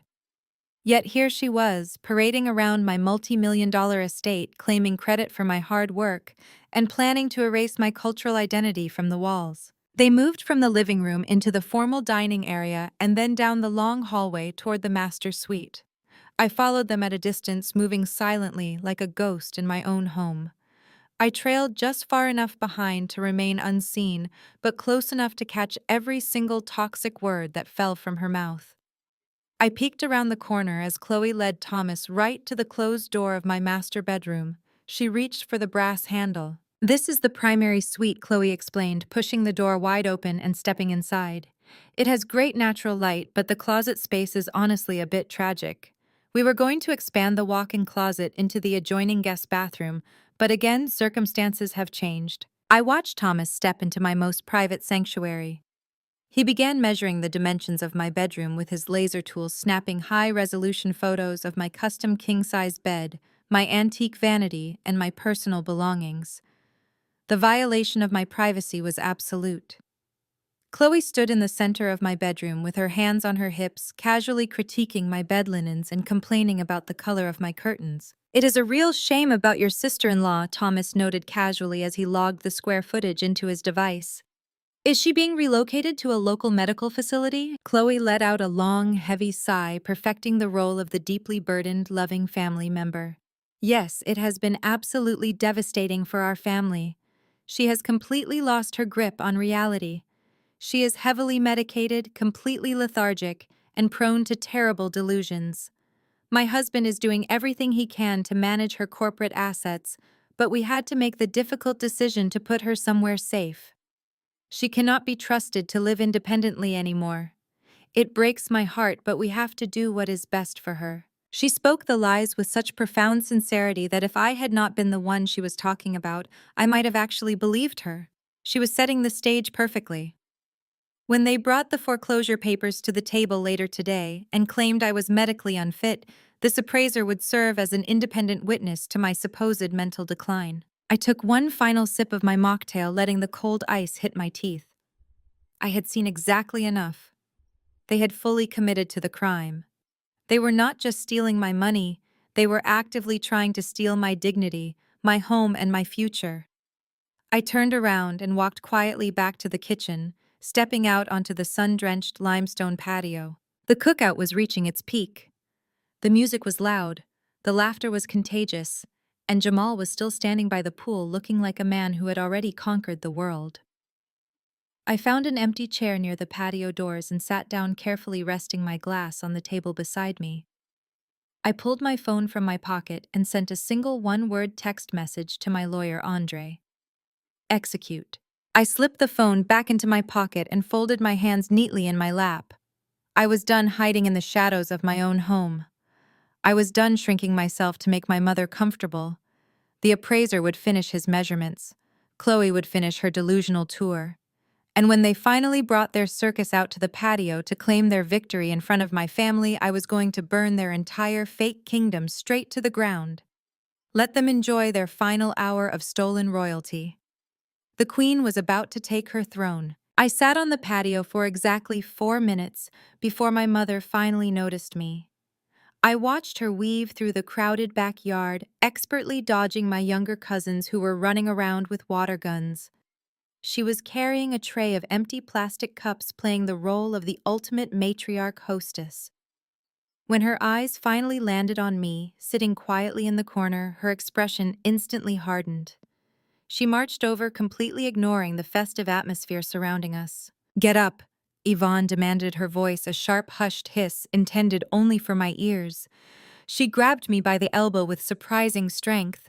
Her acrylic nails dug uncomfortably into my skin. "We are going inside right now. You are embarrassing the entire family sitting out here looking like a zombie." I let her pull me up, making sure to sway slightly on my feet. I dragged my sandals against the limestone pavers as she practically towed me through the heavy glass patio doors and into the quiet sanctuary of the kitchen. The moment the doors slid shut, the heavy bass of the outdoor music was instantly muted. The kitchen was completely empty, the air conditioning running at full blast, chilling the sweat on my arms. Yvonne released my elbow and rounded on me, crossing her arms tightly over her chest. She looked me up and down with an expression of profound disgust. "Look at yourself, Keisha," she scolded, shaking her head. "You can barely keep your eyes open. You are slurring your words. Chloe told me you have been wandering around the house in a complete daze for days.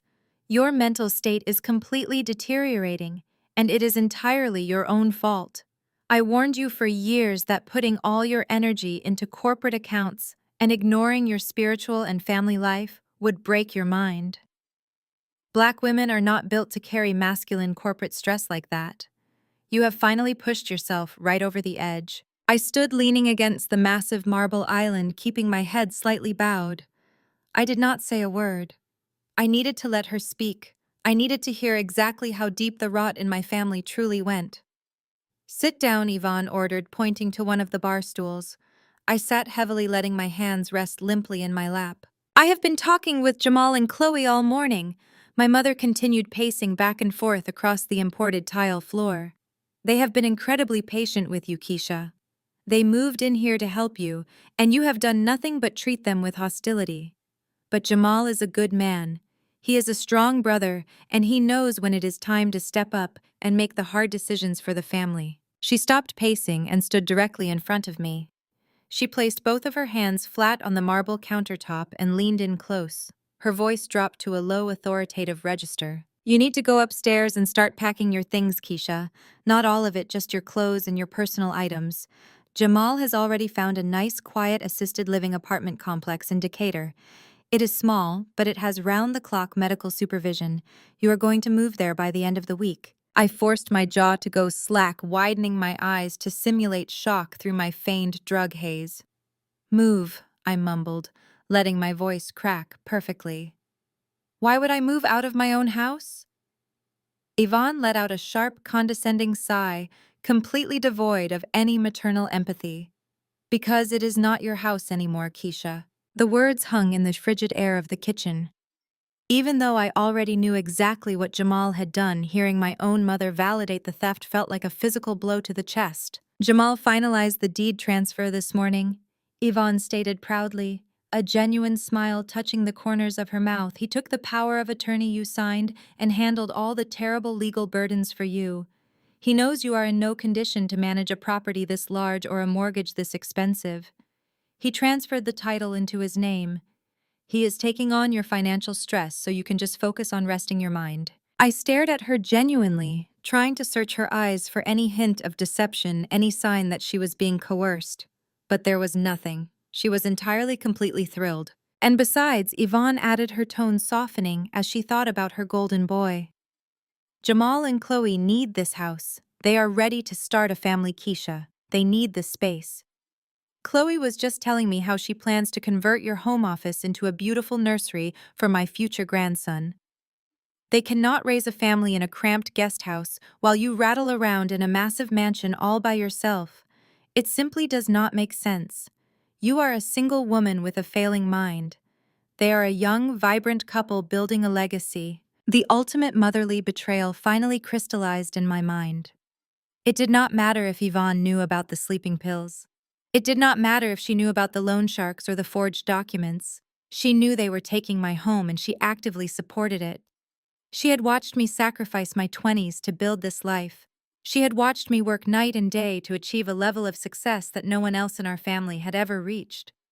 But to her, my success was only valuable if it could eventually be harvested and handed over to her son.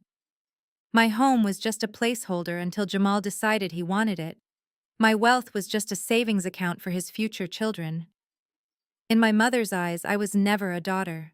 I was simply a resource. She looked at me, expecting me to cry. She expected the broken, medicated woman sitting in front of her to break down in tears and accept her tragic fate.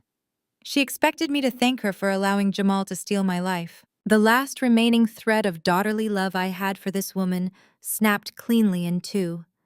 The grief I had been holding on to for the past 3 days instantly evaporated, replaced by a cold, absolute resolve.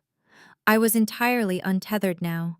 There was no family peace left to protect. I took a slow, deep breath, and the physical facade of my drug-induced lethargy began to melt away. I sat up straight perfectly, aligning my spine. I rolled my shoulders back and lifted my chin. I reached up and pulled the dark, oversized sunglasses off my face, folding them neatly and placing them on the marble island. I looked directly into my mother's eyes. My gaze was not dull or unfocused. It was piercing, sharp, and intensely focused. Yvonne literally took a physical step backward, startled by the sudden terrifying clarity in my expression. The condescending pity on her face faltered, replaced by a flicker of genuine confusion. "Keisha," she stammered clearly, unsettled by the immediate transformation. I stood up from the bar stool. I did not stumble. I did not sway. I stood with the full authority of a woman who owned everything she was standing on. "You think Jamal is building a legacy?" I asked, my voice completely clear, crisp, and ringing with absolute authority. "You think he finalized a deed transfer today?" Yvonne swallowed hard, her eyes darting toward the patio doors, as if looking for backup. "I do not like your tone, Keisha. You are having an episode. I am having an awakening." "Mom," I corrected her smoothly. I walked past her, my heels clicking sharply against the tile floor. I stopped at the massive stainless steel refrigerator, opened it, and pulled out a chilled bottle of imported champagne. I grabbed 2 crystal flutes from the glass cabinet. I set them all on the counter with deliberate, calculated movements. "Jamal is out there celebrating his new kingdom," I said, not looking back at her as I expertly popped the cork on the champagne. The loud pop echoed in the quiet kitchen.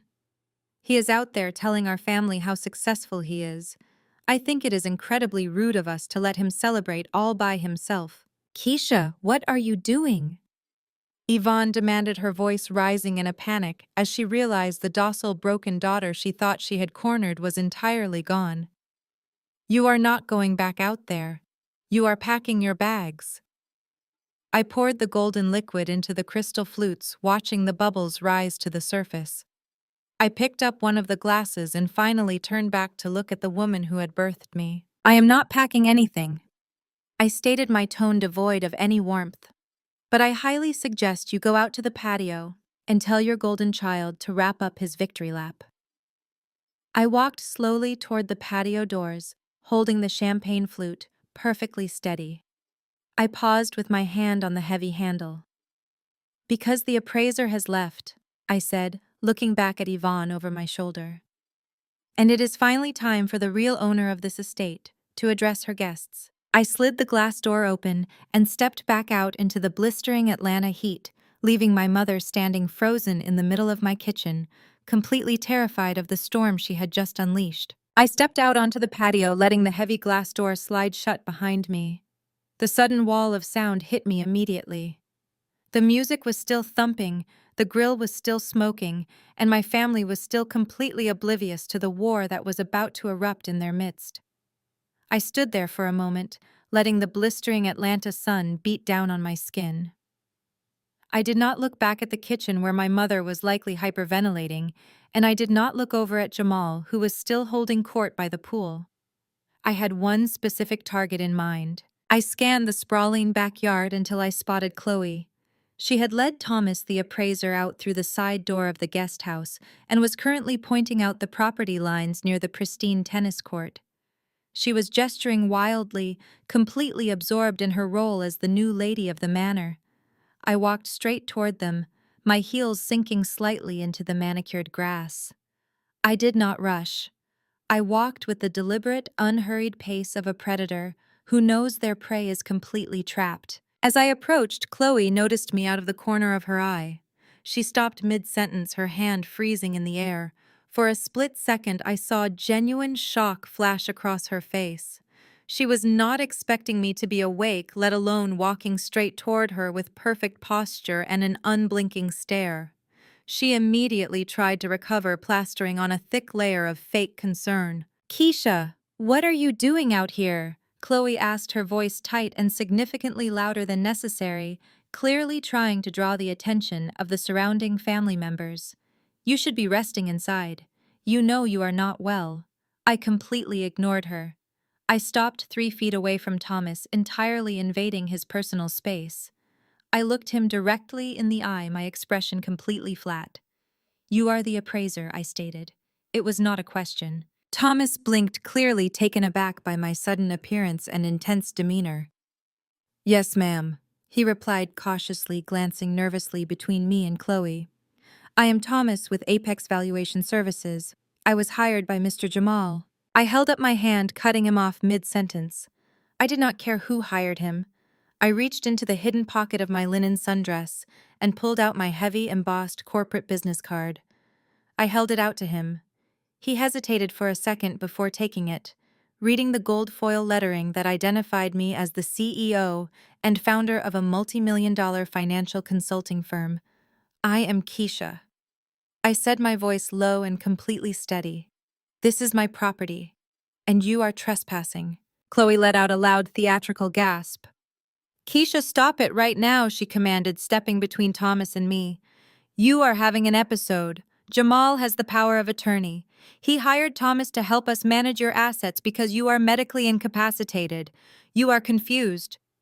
I did not even look at Chloe. I kept my eyes locked entirely on Thomas. I reached back into my pocket and pulled out a folded piece of heavy parchment paper. I unfolded it slowly and handed it to him. "That is the original notarized deed to this estate," I explained, watching his eyes scan the document. "It is in my name, and my name alone. Furthermore, you will see a secondary stamp from the county clerk dated 5 years ago, indicating that the mortgage has been paid in full. There are absolutely no liens, no secondary names, and no outstanding debts on this property. I own it free and clear." Thomas swallowed hard, his professional demeanor completely crumbling as he realized he had been dragged into a massive legal liability. He looked at the deed, then at my business card, and then finally at Chloe, whose face had gone completely pale. "Now, Thomas!" I continued, my tone shifting from cold to dangerously polite. "I am a forensic accountant. I sit on the advisory board of 3 major banks in this city. If you do not pack up your laser measure, get in your silver sedan, and drive off my property in the next 60 seconds, I am not going to call the police. I am going to call the State Appraisal Licensing Board. I will file a formal complaint stating that you entered a private residence under fraudulent pretenses without the legal owner's consent, and I will personally ensure your license is revoked before the sun goes down." Thomas did not hesitate. He practically shoved the deed back into my hand. "I am so sorry, ma'am," he stammered, already backing away toward the driveway. "I had no idea. I was told. I am leaving right now." He turned and practically sprinted toward the front gates, leaving his clipboard sitting on one of the patio tables. Chloe watched him run, her entire reality shattering in real time. The moment the heavy iron gates buzzed open and his car sped away, she completely lost her mind. "What did you just do?" Chloe screamed, her voice shrill and completely unhinged. The sound was so loud it cut through the heavy bass of the music, instantly drawing the attention of every single family member within earshot. Aunts, uncles, and cousins turned to look, their conversations stopping mid-sentence. "You just ruined everything!" Chloe shrieked, tears of pure rage streaming down her face. "We needed that valuation. Jamal had everything set up perfectly. You selfish, miserable—" She lunged toward me, her hands curled into fists, completely abandoning her fragile victim persona. But she never made it. Jamal suddenly appeared from the crowd, grabbing her around the waist and pulling her back. He had heard the screaming from the pool and rushed over, his silk shirt unbuttoned, his cigar abandoned. He pulled Chloe tightly against his chest, looking at me with absolute fury. His facade was completely gone. He was no longer the charming golden boy. He was a desperate man, watching his lifeline burn to ashes. "What the hell is wrong with you, Keisha?" Jamal roared, his voice echoing across the now silent backyard. "I am trying to save this family, and you are out here acting like a crazy person. You are sick." I stood completely still, letting his anger wash over me without flinching. The entire family was watching now. The music had been turned off. The only sound was the sizzling of the grill and the heavy breathing of my brother. This was the exact moment I had been waiting for. The audience was fully assembled. The stage was set. "I am not sick, Jamal," I said softly. but the silence in the yard carried my voice perfectly. And you are not trying to save this family. I took a slow step toward him, closing the distance. You are trying to save yourself. Jamal released Chloe and stepped forward, placing himself deliberately between his wife and me. He smoothed down the front of his linen shirt, adjusting his posture to project total control. He was an incredibly talented actor, seamlessly slipping back into the role of the calm, authoritative patriarch of the family. He looked around at our aunts, uncles, and cousins who were watching the scene unfold with wide, shocked eyes. He let out a heavy, tragic sigh, shaking his head slowly, as if he were dealing with an unruly child. I am so incredibly sorry everyone has to see this, Jamal announced, projecting his voice so it carried clearly across the patio. Keisha is not well. She has been suffering from a severe mental breakdown all week. She is deeply confused and completely delusional. He turned his gaze back to me, adopting a tone of condescending patience. Keisha, you need to calm down and go back inside. You are embarrassing yourself in front of the entire family. You do not own this house anymore. We finalized the paperwork this morning exactly like we discussed. Discussed? I repeated, my voice steady and cold. We did not discuss anything, Jamal. You see, Jamal said, gesturing toward me while looking at the crowd. She cannot even remember. The stress of her company completely broke her. She has been heavily medicating herself to cope. He reached into the inner pocket of his linen shirt and pulled out 2 folded documents. He unfolded them with a sharp, dramatic snap, holding them up for the family to see. This is a fully executed, durable power of attorney, Jamal declared proudly, tapping the thick blue ink of my thumbprint on the bottom corner. And this is the deed transfer formally surrendering this property to my holding company. Keisha signed both of these documents over to me because she knew she was losing her mind. She asked me to step in and save her corporate assets and manage her estate before she completely ruined everything she built.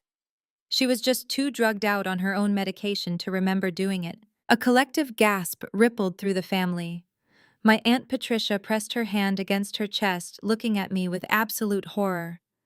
My younger cousins exchanged nervous glances. Jamal had played his hand perfectly. He had produced physical stamped legal documents to back up his narrative of my mental decline. To anyone looking from the outside, his story was airtight. You stole those signatures, I stated, my voice cutting through the murmurs of the crowd. Jamal let out a short, dismissive laugh. Stole them, Keisha. Your thumbprint is right here on the paper. You cannot steal a fingerprint. You gave me control because you are sick. And as your brother, as the man of this family, it is my absolute duty to step up and make the hard decisions that you are no longer capable of making. He took a step closer to me, lowering his voice, so only I could hear the sheer venom in his tone. It is over, Keisha. The bank already processed the initial power of attorney this morning. I already submitted the wire transfers. By tomorrow, your company accounts will be completely empty. You are going to pack your bags, move into the assisted living facility Mom picked out, and you are going to stay quiet. If you try to fight this, I will have you committed to a psychiatric ward so fast your head will spin. He leaned back, his charming smile returning as he addressed the family once more. Mom and I are going to help Keisha pack her things tonight. It is a tragedy, but we are going to get her the professional help she so desperately needs. Yvonne finally pushed her way through the glass patio doors, rushing to stand next to Jamal. She looked at the documents in his hand, and then glared at me. Stop fighting this, Keisha, Yvonne scolded, her voice trembling with misplaced righteous anger. Your brother is trying to save your life. Look at what you are doing to this family. You are completely out of control. I looked from my mother's angry face to Jamal's smug, triumphant grin, and finally to Chloe, who was standing behind them with a vicious, satisfied smirk. They genuinely believed they had won. They thought they had backed me into an inescapable corner. They thought the blue ink on those pages was the final nail in my coffin.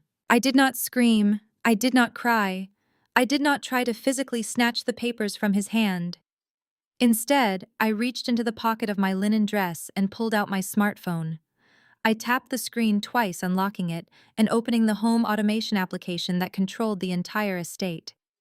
You are right about one thing, Jamal, I said, my voice projecting clearly over the silent patio. My thumbprint is definitely on those documents. I pressed a single button on my phone screen. Instantly, the massive 85-inch outdoor smart television mounted above the patio fireplace sprang to life, but I never said I did not remember how it got there. The massive 85-inch screen flickered black for a fraction of a second before illuminating the entire patio with a crisp, grayscale image. I had installed discrete high-definition night vision cameras, hidden seamlessly in the crown molding of every common room when I bought the estate. At the time, it was simply for security. Today, it was the instrument of my absolute vindication. The video buffered for a brief moment, the white numbers of the timestamp glowing brightly in the bottom right corner, confirming the date was exactly 3 nights ago. The camera angle provided a perfect, unobstructed view of my darkened living room. On the screen, my own figure was visible lying motionless on the custom leather sofa.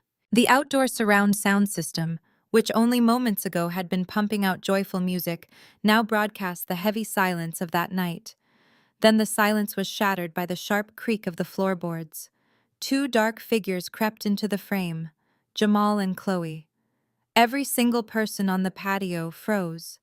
My aunts, uncles, and cousins stood completely transfixed, their eyes glued to the massive television. Then Chloe's voice echoed through the high-end outdoor speakers.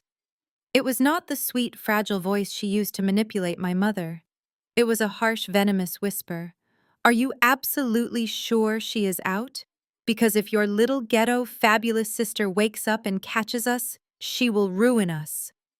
A collective gasp ripped through the crowd. My Aunt Patricia physically stumbled back, her hand flying to cover her mouth. The video continued, mercilessly broadcasting Jamal's arrogant response. "Relax, babe. I doubled the dose tonight. She is completely under. Mom said Keisha owes me this anyway since I am the man of the family.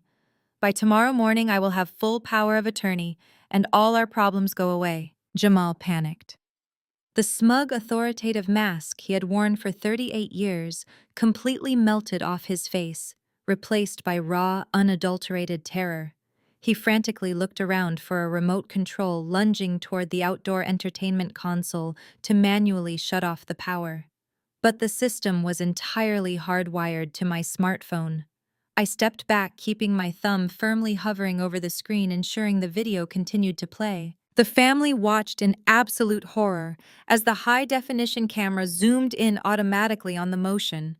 They saw Jamal grab my limp wrist. They saw him pull out the glowing blue ink pad. They watched, breath completely caught in their throats, as the golden child of the family firmly pressed his sister's unconscious thumb onto the ink pad and stamped it onto 6 pages of legal documents. The mechanical, ruthless repetition of the forgery played out in crystal-clear 4K resolution. They heard Chloe laughing in the background, eagerly anticipating my downfall, suggesting that they could just claim I had a mental breakdown. When the video finally ended, the screen faded to black, leaving the patio in a silence so profound it was deafening. The only sound was the gentle sloshing of water in the pool. Jamal stood frozen near the console, his hands trembling. He looked at the faces of his aunts, uncles, and cousins. People who had admired him, people who had lent him money, people who had celebrated his supposed successes. Every single pair of eyes was staring back at him with absolute disgust. He was completely exposed. He was not a tech visionary. He was a thief who poisoned his own sister. Then, the unthinkable happened. Instead of turning on Jamal, my mother, Yvonne stepped forward. Her entire body was shaking, her face flushed with a desperate, frantic energy. The cognitive dissonance of seeing her perfect son commit a federal crime on camera was literally breaking her mind in real time. She could not accept it. She refused to accept it. "You forced him to do this!" Yvonne screamed, her voice cracking as she pointed a shaking finger at me. "You backed him into a corner, Keisha. You have millions of dollars hoarding in your bank accounts while your own brother is struggling to survive. He was desperate. If you had just been a good sister and shared your wealth, he would not have had to resort to this. You drove him to it with your disgusting greed." The crowd erupted in shocked murmurs. Even Uncle George, who usually stayed out of family drama, shook his head in absolute disbelief at my mother's delusional defense. She was actually justifying my attempted financial execution. I looked at my mother, feeling a profound sense of pity replace my anger. She was so deeply conditioned to protect Jamal that she was willing to sacrifice every last shred of her own morality. "You think he did this just for you, Mom?" I asked, my voice deadly calm. "You think he and Chloe are building a beautiful legacy for this family? You think Chloe is the perfect daughter-in-law who respects you and loves you?" I turned my attention to Chloe. She was standing behind my mother, trying to make herself look as small as possible.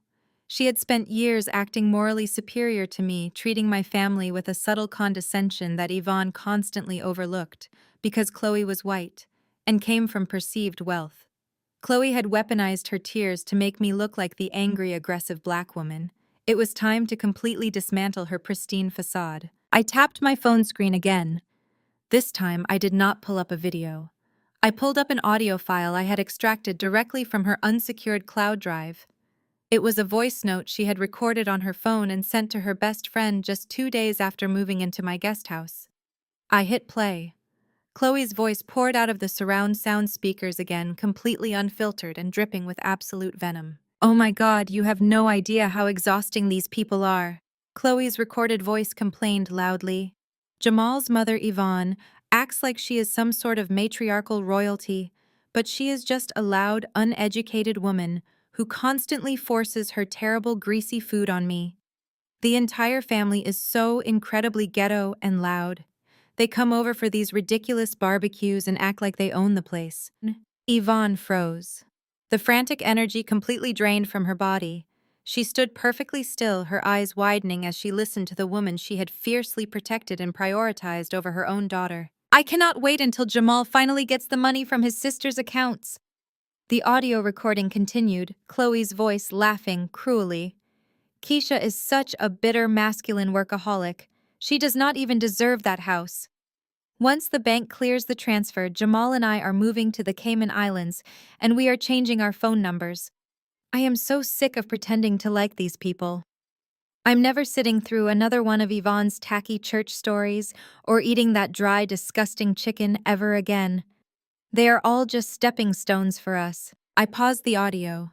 The silence that followed was heavy, thick, and entirely destructive. I watched as the illusion my mother had built her entire life around shattered into a million irreparable pieces. The perfect white daughter-in-law she had always bragged about to her church friends despised her.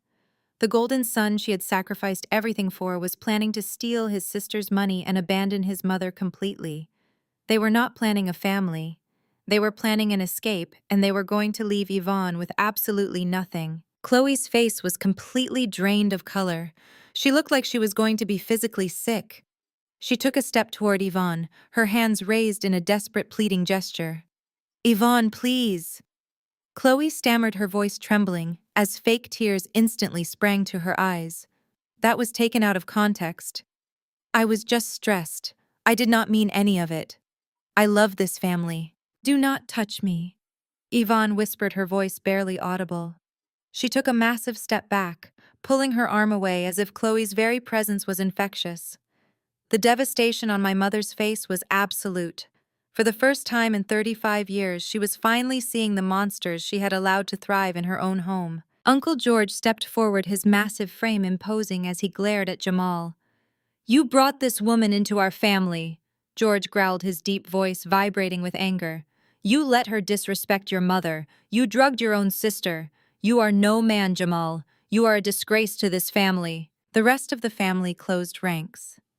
Aunts and cousins who had just been laughing and drinking with Jamal now looked at him with sheer contempt. He had nowhere to run.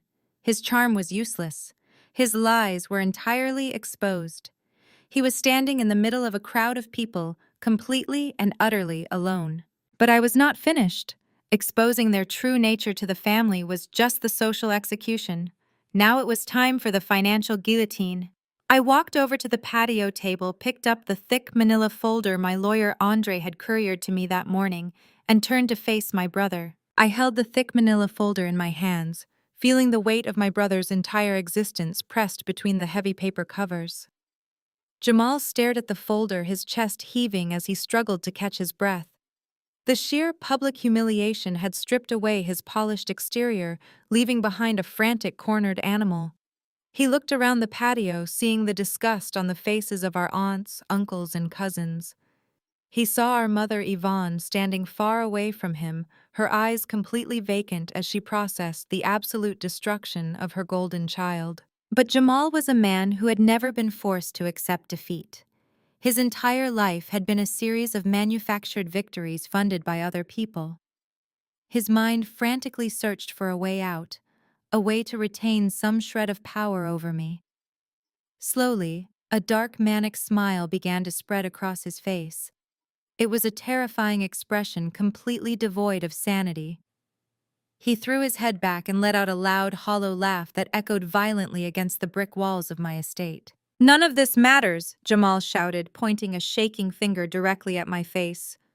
"You can show them all the videos you want, Keisha. You can play all the audio recordings in the world.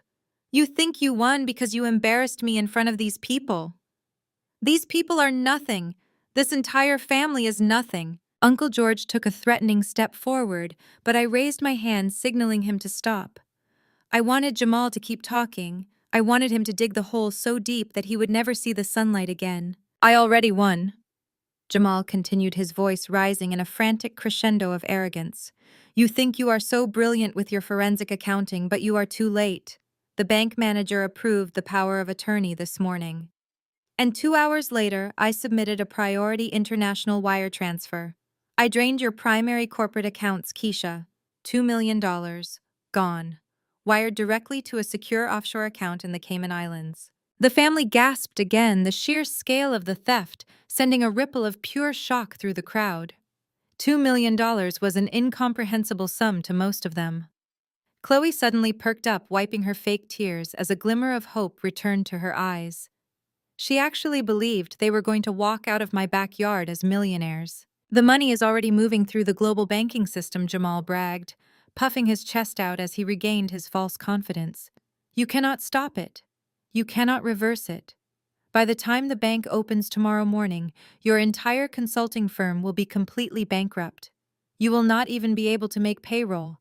So enjoy your big empty house, Keisha, because without your company, you will not be able to pay the property taxes. Chloe and I are leaving the country tonight. We are going to live like kings, and you are going to be left with absolutely nothing." He stood there breathless and triumphant, waiting for me to collapse in despair. He expected me to drop to my knees, to cry, to beg him to return the money.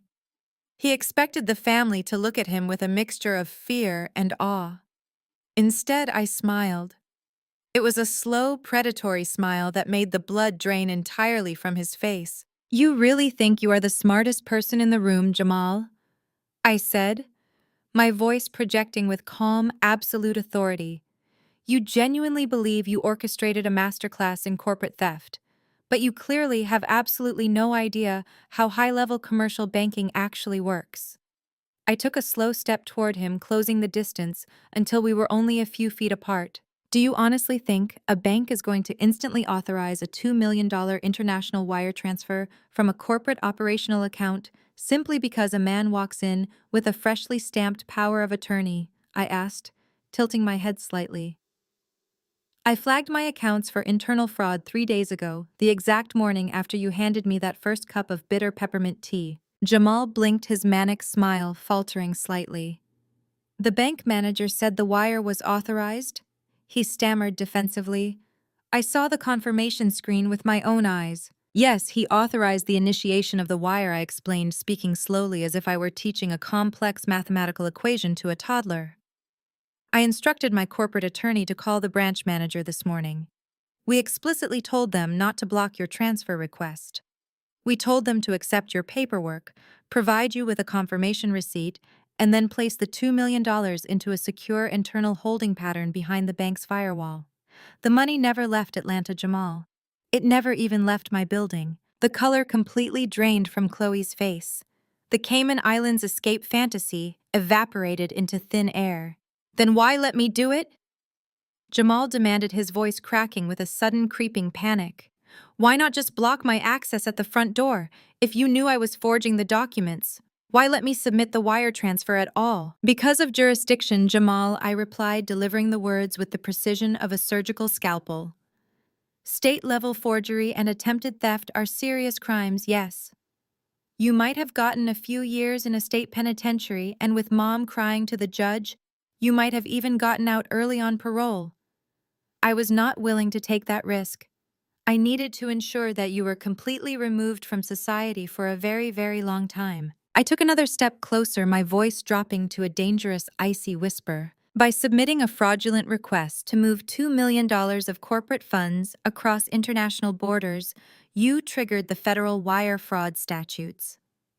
The bank's internal security protocols automatically notified the Cybercrimes Division of the Federal Bureau of Investigation. You did not just steal from your sister today, Jamal. You committed a massive federal felony. The FBI let the transaction authorize on paper simply to cement the digital footprint of your crime. It is an airtight, undeniable federal case. You are looking at a mandatory minimum of 20 years in a federal penitentiary. Jamal stumbled backward as if I had physically struck him in the chest. His knees buckled slightly and he had to grab the edge of the stone fire pit to keep from collapsing onto the patio. The reality of his situation crashed down on him with the force of a falling building. There was no escape. There was no clever legal loophole. There was no crying to our mother to fix it. He had walked blindly into a federal trap of my design. As if on cue, the heavy iron gates at the front of my estate buzzed loudly, swinging wide open. The sound of tires crunching forcefully against the gravel driveway echoed through the silence of the backyard. Through the side gate of the patio, my corporate attorney Andre emerged. He was wearing a sharp, custom-tailored navy suit, looking every bit the ruthless legal shark that he was. But Andre was not alone. Walking closely behind him were 4 uniformed police officers, their hands resting firmly on their duty belts. The family completely parted ways, stepping back to create a wide, clear path for the officers. Andre walked straight up to me, nodding once before turning his cold, unforgiving gaze onto Jamal. "The federal warrants will be issued tomorrow morning," Andre announced, his voice booming across the patio. "But the local authorities are here right now to execute the immediate arrest warrants for aggravated assault poisoning and state-level forgery."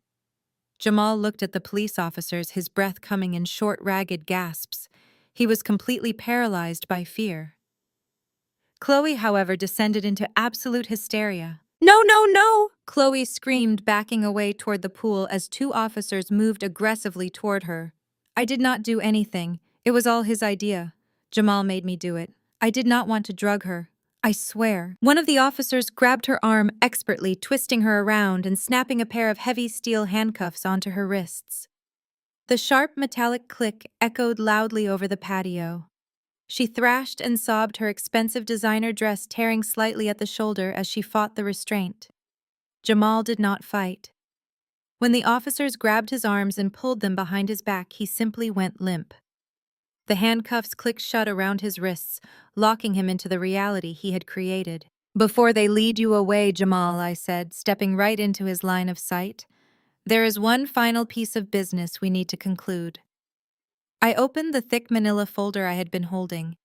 I pulled out a stack of heavy legal documents, perfectly bound and stamped with official red ink. I held them up so he could read the bold header. "You told our mother that your tech startup was going to change the world," I said, making sure my voice carried to where Yvonne was standing. "You told the entire family that you were a successful venture capitalist. But I ran the financials on your holding company. I know about Apex Capital Holdings. I know about the $1.5 million you owe to corporate loan sharks. I know your house in Buckhead has been in active pre-foreclosure for months. You are not a businessman, Jamal.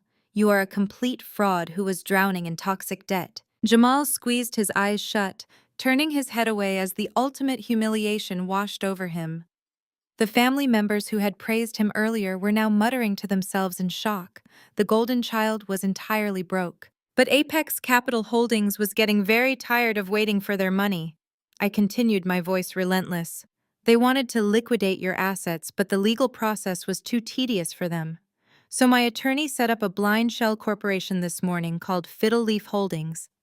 Jamal opened his eyes, looking at me with total confusion. "Through Fiddle Leaf Holdings, I paid Apex Capital $1.5 million in pure cash today," I explained, delivering the final fatal blow. I bought your debt, Jamal. I am now your sole primary creditor. I own the mortgage to your mansion in Buckhead. I hold the liens on your leased luxury cars. I own the promissory notes for your fake business.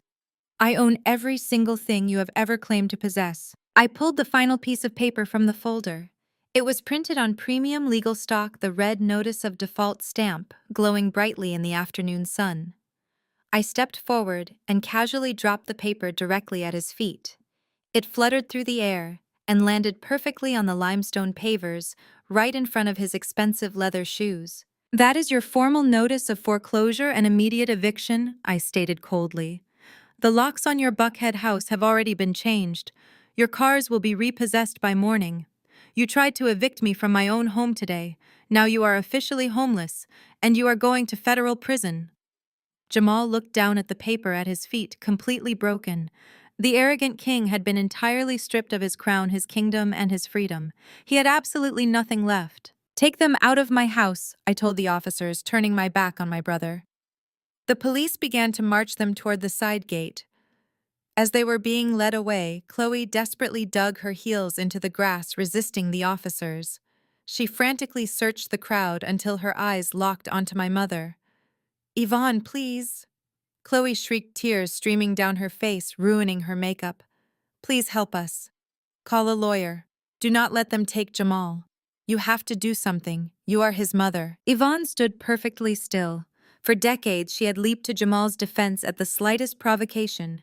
She had mortgaged her own home, sacrificed her daughter's well-being, and alienated her family just to protect him. But the audio recording of Chloe's racist insults and the video of Jamal drugging me had finally broken the spell. Yvonne looked at the sobbing woman in handcuffs. She looked at her son, who was staring at the ground, too ashamed to even meet his mother's eyes. "You are not my family," Yvonne said. Her voice was incredibly quiet, but in the silence of the backyard it sounded like a gunshot. She turned her back completely, refusing to look at them as the police dragged them through the side gate and out toward the waiting cruisers. The sound of the police sirens quickly faded down the long driveway, leaving my backyard in a state of absolute stunned silence. The war was officially over. I stood on the patio looking out at the family members who were still trying to process the magnitude of what had just happened. I had protected my empire, defended my peace, and finally destroyed the toxic dynamic that had haunted my life for 35 years. I took a deep breath of the humid Atlanta air, feeling entirely wonderfully free. 3 weeks passed since the day my backyard became a crime scene. The fallout was swift and absolute. Jamal was denied bail sitting in a federal holding facility because his attempt to wire $2 million to the Cayman Islands made him a severe flight risk. Chloe turned state's evidence against him within 48 hours of her arrest, desperately trying to save herself, but she was still facing serious conspiracy charges. The extended family completely excommunicated my mother. Uncle George and Aunt Patricia refused to take her calls, horrified by the audio recordings that proved Yvonne had enabled a monster and sheltered a woman who openly despised our culture. The dust had finally settled, leaving my life incredibly quiet. I was sitting at my mahogany desk in my corner office on a rainy Tuesday afternoon reviewing quarterly projections when my office door slowly opened. My assistant had already gone home for the day and Andre was in court. I looked up from my monitor. My mother stood in the doorway. The physical transformation was jarring. Yvonne had always been a woman who commanded a room. She used to wear vibrant, tailored suits, her hair perfectly styled, walking with the unearned confidence of a matriarch who ruled her family through guilt and sheer volume. The woman standing in my office looked completely defeated. She was wearing a plain gray cardigan that hung loosely off her shoulders. Her shoulders were slumped, her hair lacked its usual immaculate shine, and the deep lines around her mouth were etched with profound exhaustion. She looked like she had aged 10 years in 3 weeks. She did not wait for an invitation. She walked slowly into the room and sank into one of the leather guest chairs across from my desk. She clutched a worn leather handbag tightly in her lap, her knuckles white. The silence stretched between us thick and heavy, punctuated only by the sound of the rain beating against the floor-to-ceiling windows. I did not offer her a drink. I did not ask her how she was doing. I simply closed my laptop, folded my hands on the desk, and waited for her to speak. I lost my house, Keisha. Yvonne finally whispered, her voice cracking, her eyes filled with tears that she did not try to wipe away. I kept my expression entirely neutral. I knew she had not literally lost her own home. But in her mind, Jamal's foreclosure was her foreclosure. His ruin was her ruin. Jamal's lawyers drained my savings. Yvonne continued, a desperate, frantic edge creeping into her voice. They needed a retainer just to look at the federal indictment. I gave them everything I had. I even tried to take out a reverse mortgage on my place to help him, but the bank denied it. The family will not speak to me. George told me I was dead to him. Patricia blocked my number. I have absolutely no one left, Keisha. She leaned forward, reaching across the massive desk, as if she wanted to grab my hands, but I subtly pulled them back. She let her hands fall onto the polished wood. You are my daughter, Yvonne pleaded, the tears now spilling freely down her weathered cheeks. You have that massive estate. It is so big, Keisha. There are so many empty rooms. I can move into the guest house. I will not be any trouble. I can cook for you. I can clean. We are family. The Lord commands us to forgive and to honor our parents. I am begging you. I have nowhere else to turn. I am your mother. I looked at the woman who had brought me into this world.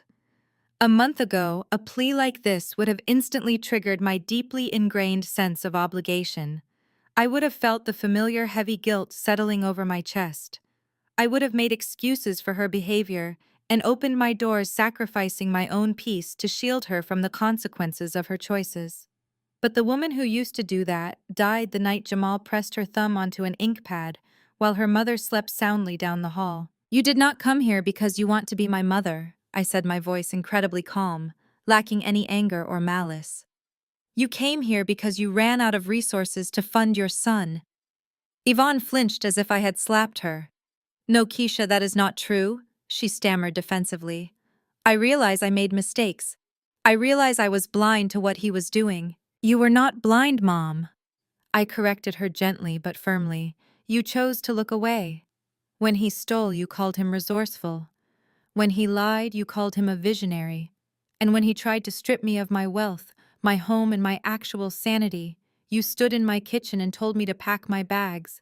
You actively tried to help him erase me so he could have more room to build his fake legacy. Yvonne buried her face in her hands, letting out a loud, wretched sob. I am sorry, she cried. I am so sorry. Please do not do this to me. I cannot survive on my own. I opened the top drawer of my desk. I pulled out a sleek, glossy brochure and a small set of keys attached to a simple silver ring. I placed them on the desk and slid them across the polished mahogany until they bumped against her trembling hands. Yvonne lowered her hands, looking at the brochure through her tears. The cover displayed a beautiful modern building surrounded by manicured gardens. That is the Magnolia Point Senior Living Community in Decatur, I explained, keeping my tone strictly professional. It is a highly respected, quiet facility with excellent amenities. I signed a 6-month lease in your name this morning. The rent is entirely paid in full through the end of the year. The utilities are covered. The keys are right there. Yvonne stared at the keys, completely stunned. She looked up at me, her eyes wide with a mixture of confusion and dawning horror. 6 months, she repeated, her voice barely a whisper. But what happens after 6 months? Where do I go? You have 6 months to figure out how to live independently, I replied smoothly. You have 6 months to get a job, apply for assistance, or figure out how to navigate the world without using my bank accounts as a safety net. You are abandoning me. Yvonne gasped, the old flash of anger briefly returning to her eyes. You are throwing your own mother into an apartment building and abandoning her. I am setting a boundary, I stated, completely unmoved by her sudden anger. A boundary you should have set with Jamal 20 years ago. I am giving you a safe place to sleep and 6 months of financial grace. That is significantly more than you or Jamal intended to give me when you planned to lock me in a psychiatric ward. Yvonne opened her mouth to argue, to deploy another scripture, to hurl another insult, but the absolute unshakable certainty in my eyes stopped her cold. She realized finally and completely that the dynamic had forever changed. The scapegoat had completely freed herself. There was no more guilt left to mine. I stood up from my chair, signaling that the meeting was over. "Take the keys, Mom," I said softly. Yvonne slowly reached out with a trembling hand and picked up the brochure and the keys. She stood up, her posture completely defeated. She looked at me one last time, perhaps hoping to see a flicker of the desperate daughter who used to crave her approval. But she found absolutely nothing but solid steel. "You chose your golden child, Mom." I delivered the final verdict, my voice steady and resolute.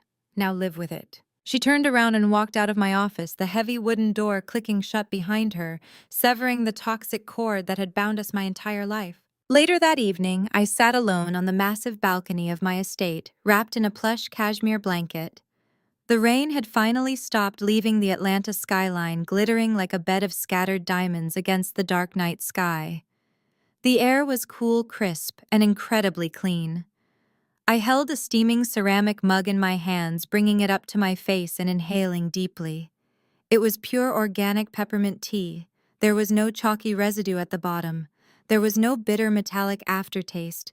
There was just warmth. I took a slow sip, looking out over the empire I had built. For so long, society and my own family had expected me to carry the crushing weight of the strong black woman trope. We are conditioned to be the mules of the world. We are expected to absorb abuse fund failures and shrink our own massive ambitions so the men around us do not feel small. We are told that our wealth belongs to the family, that our success is a community resource, and that setting boundaries is an act of aggression. But sitting here tonight, looking at the city lights, I knew the absolute truth.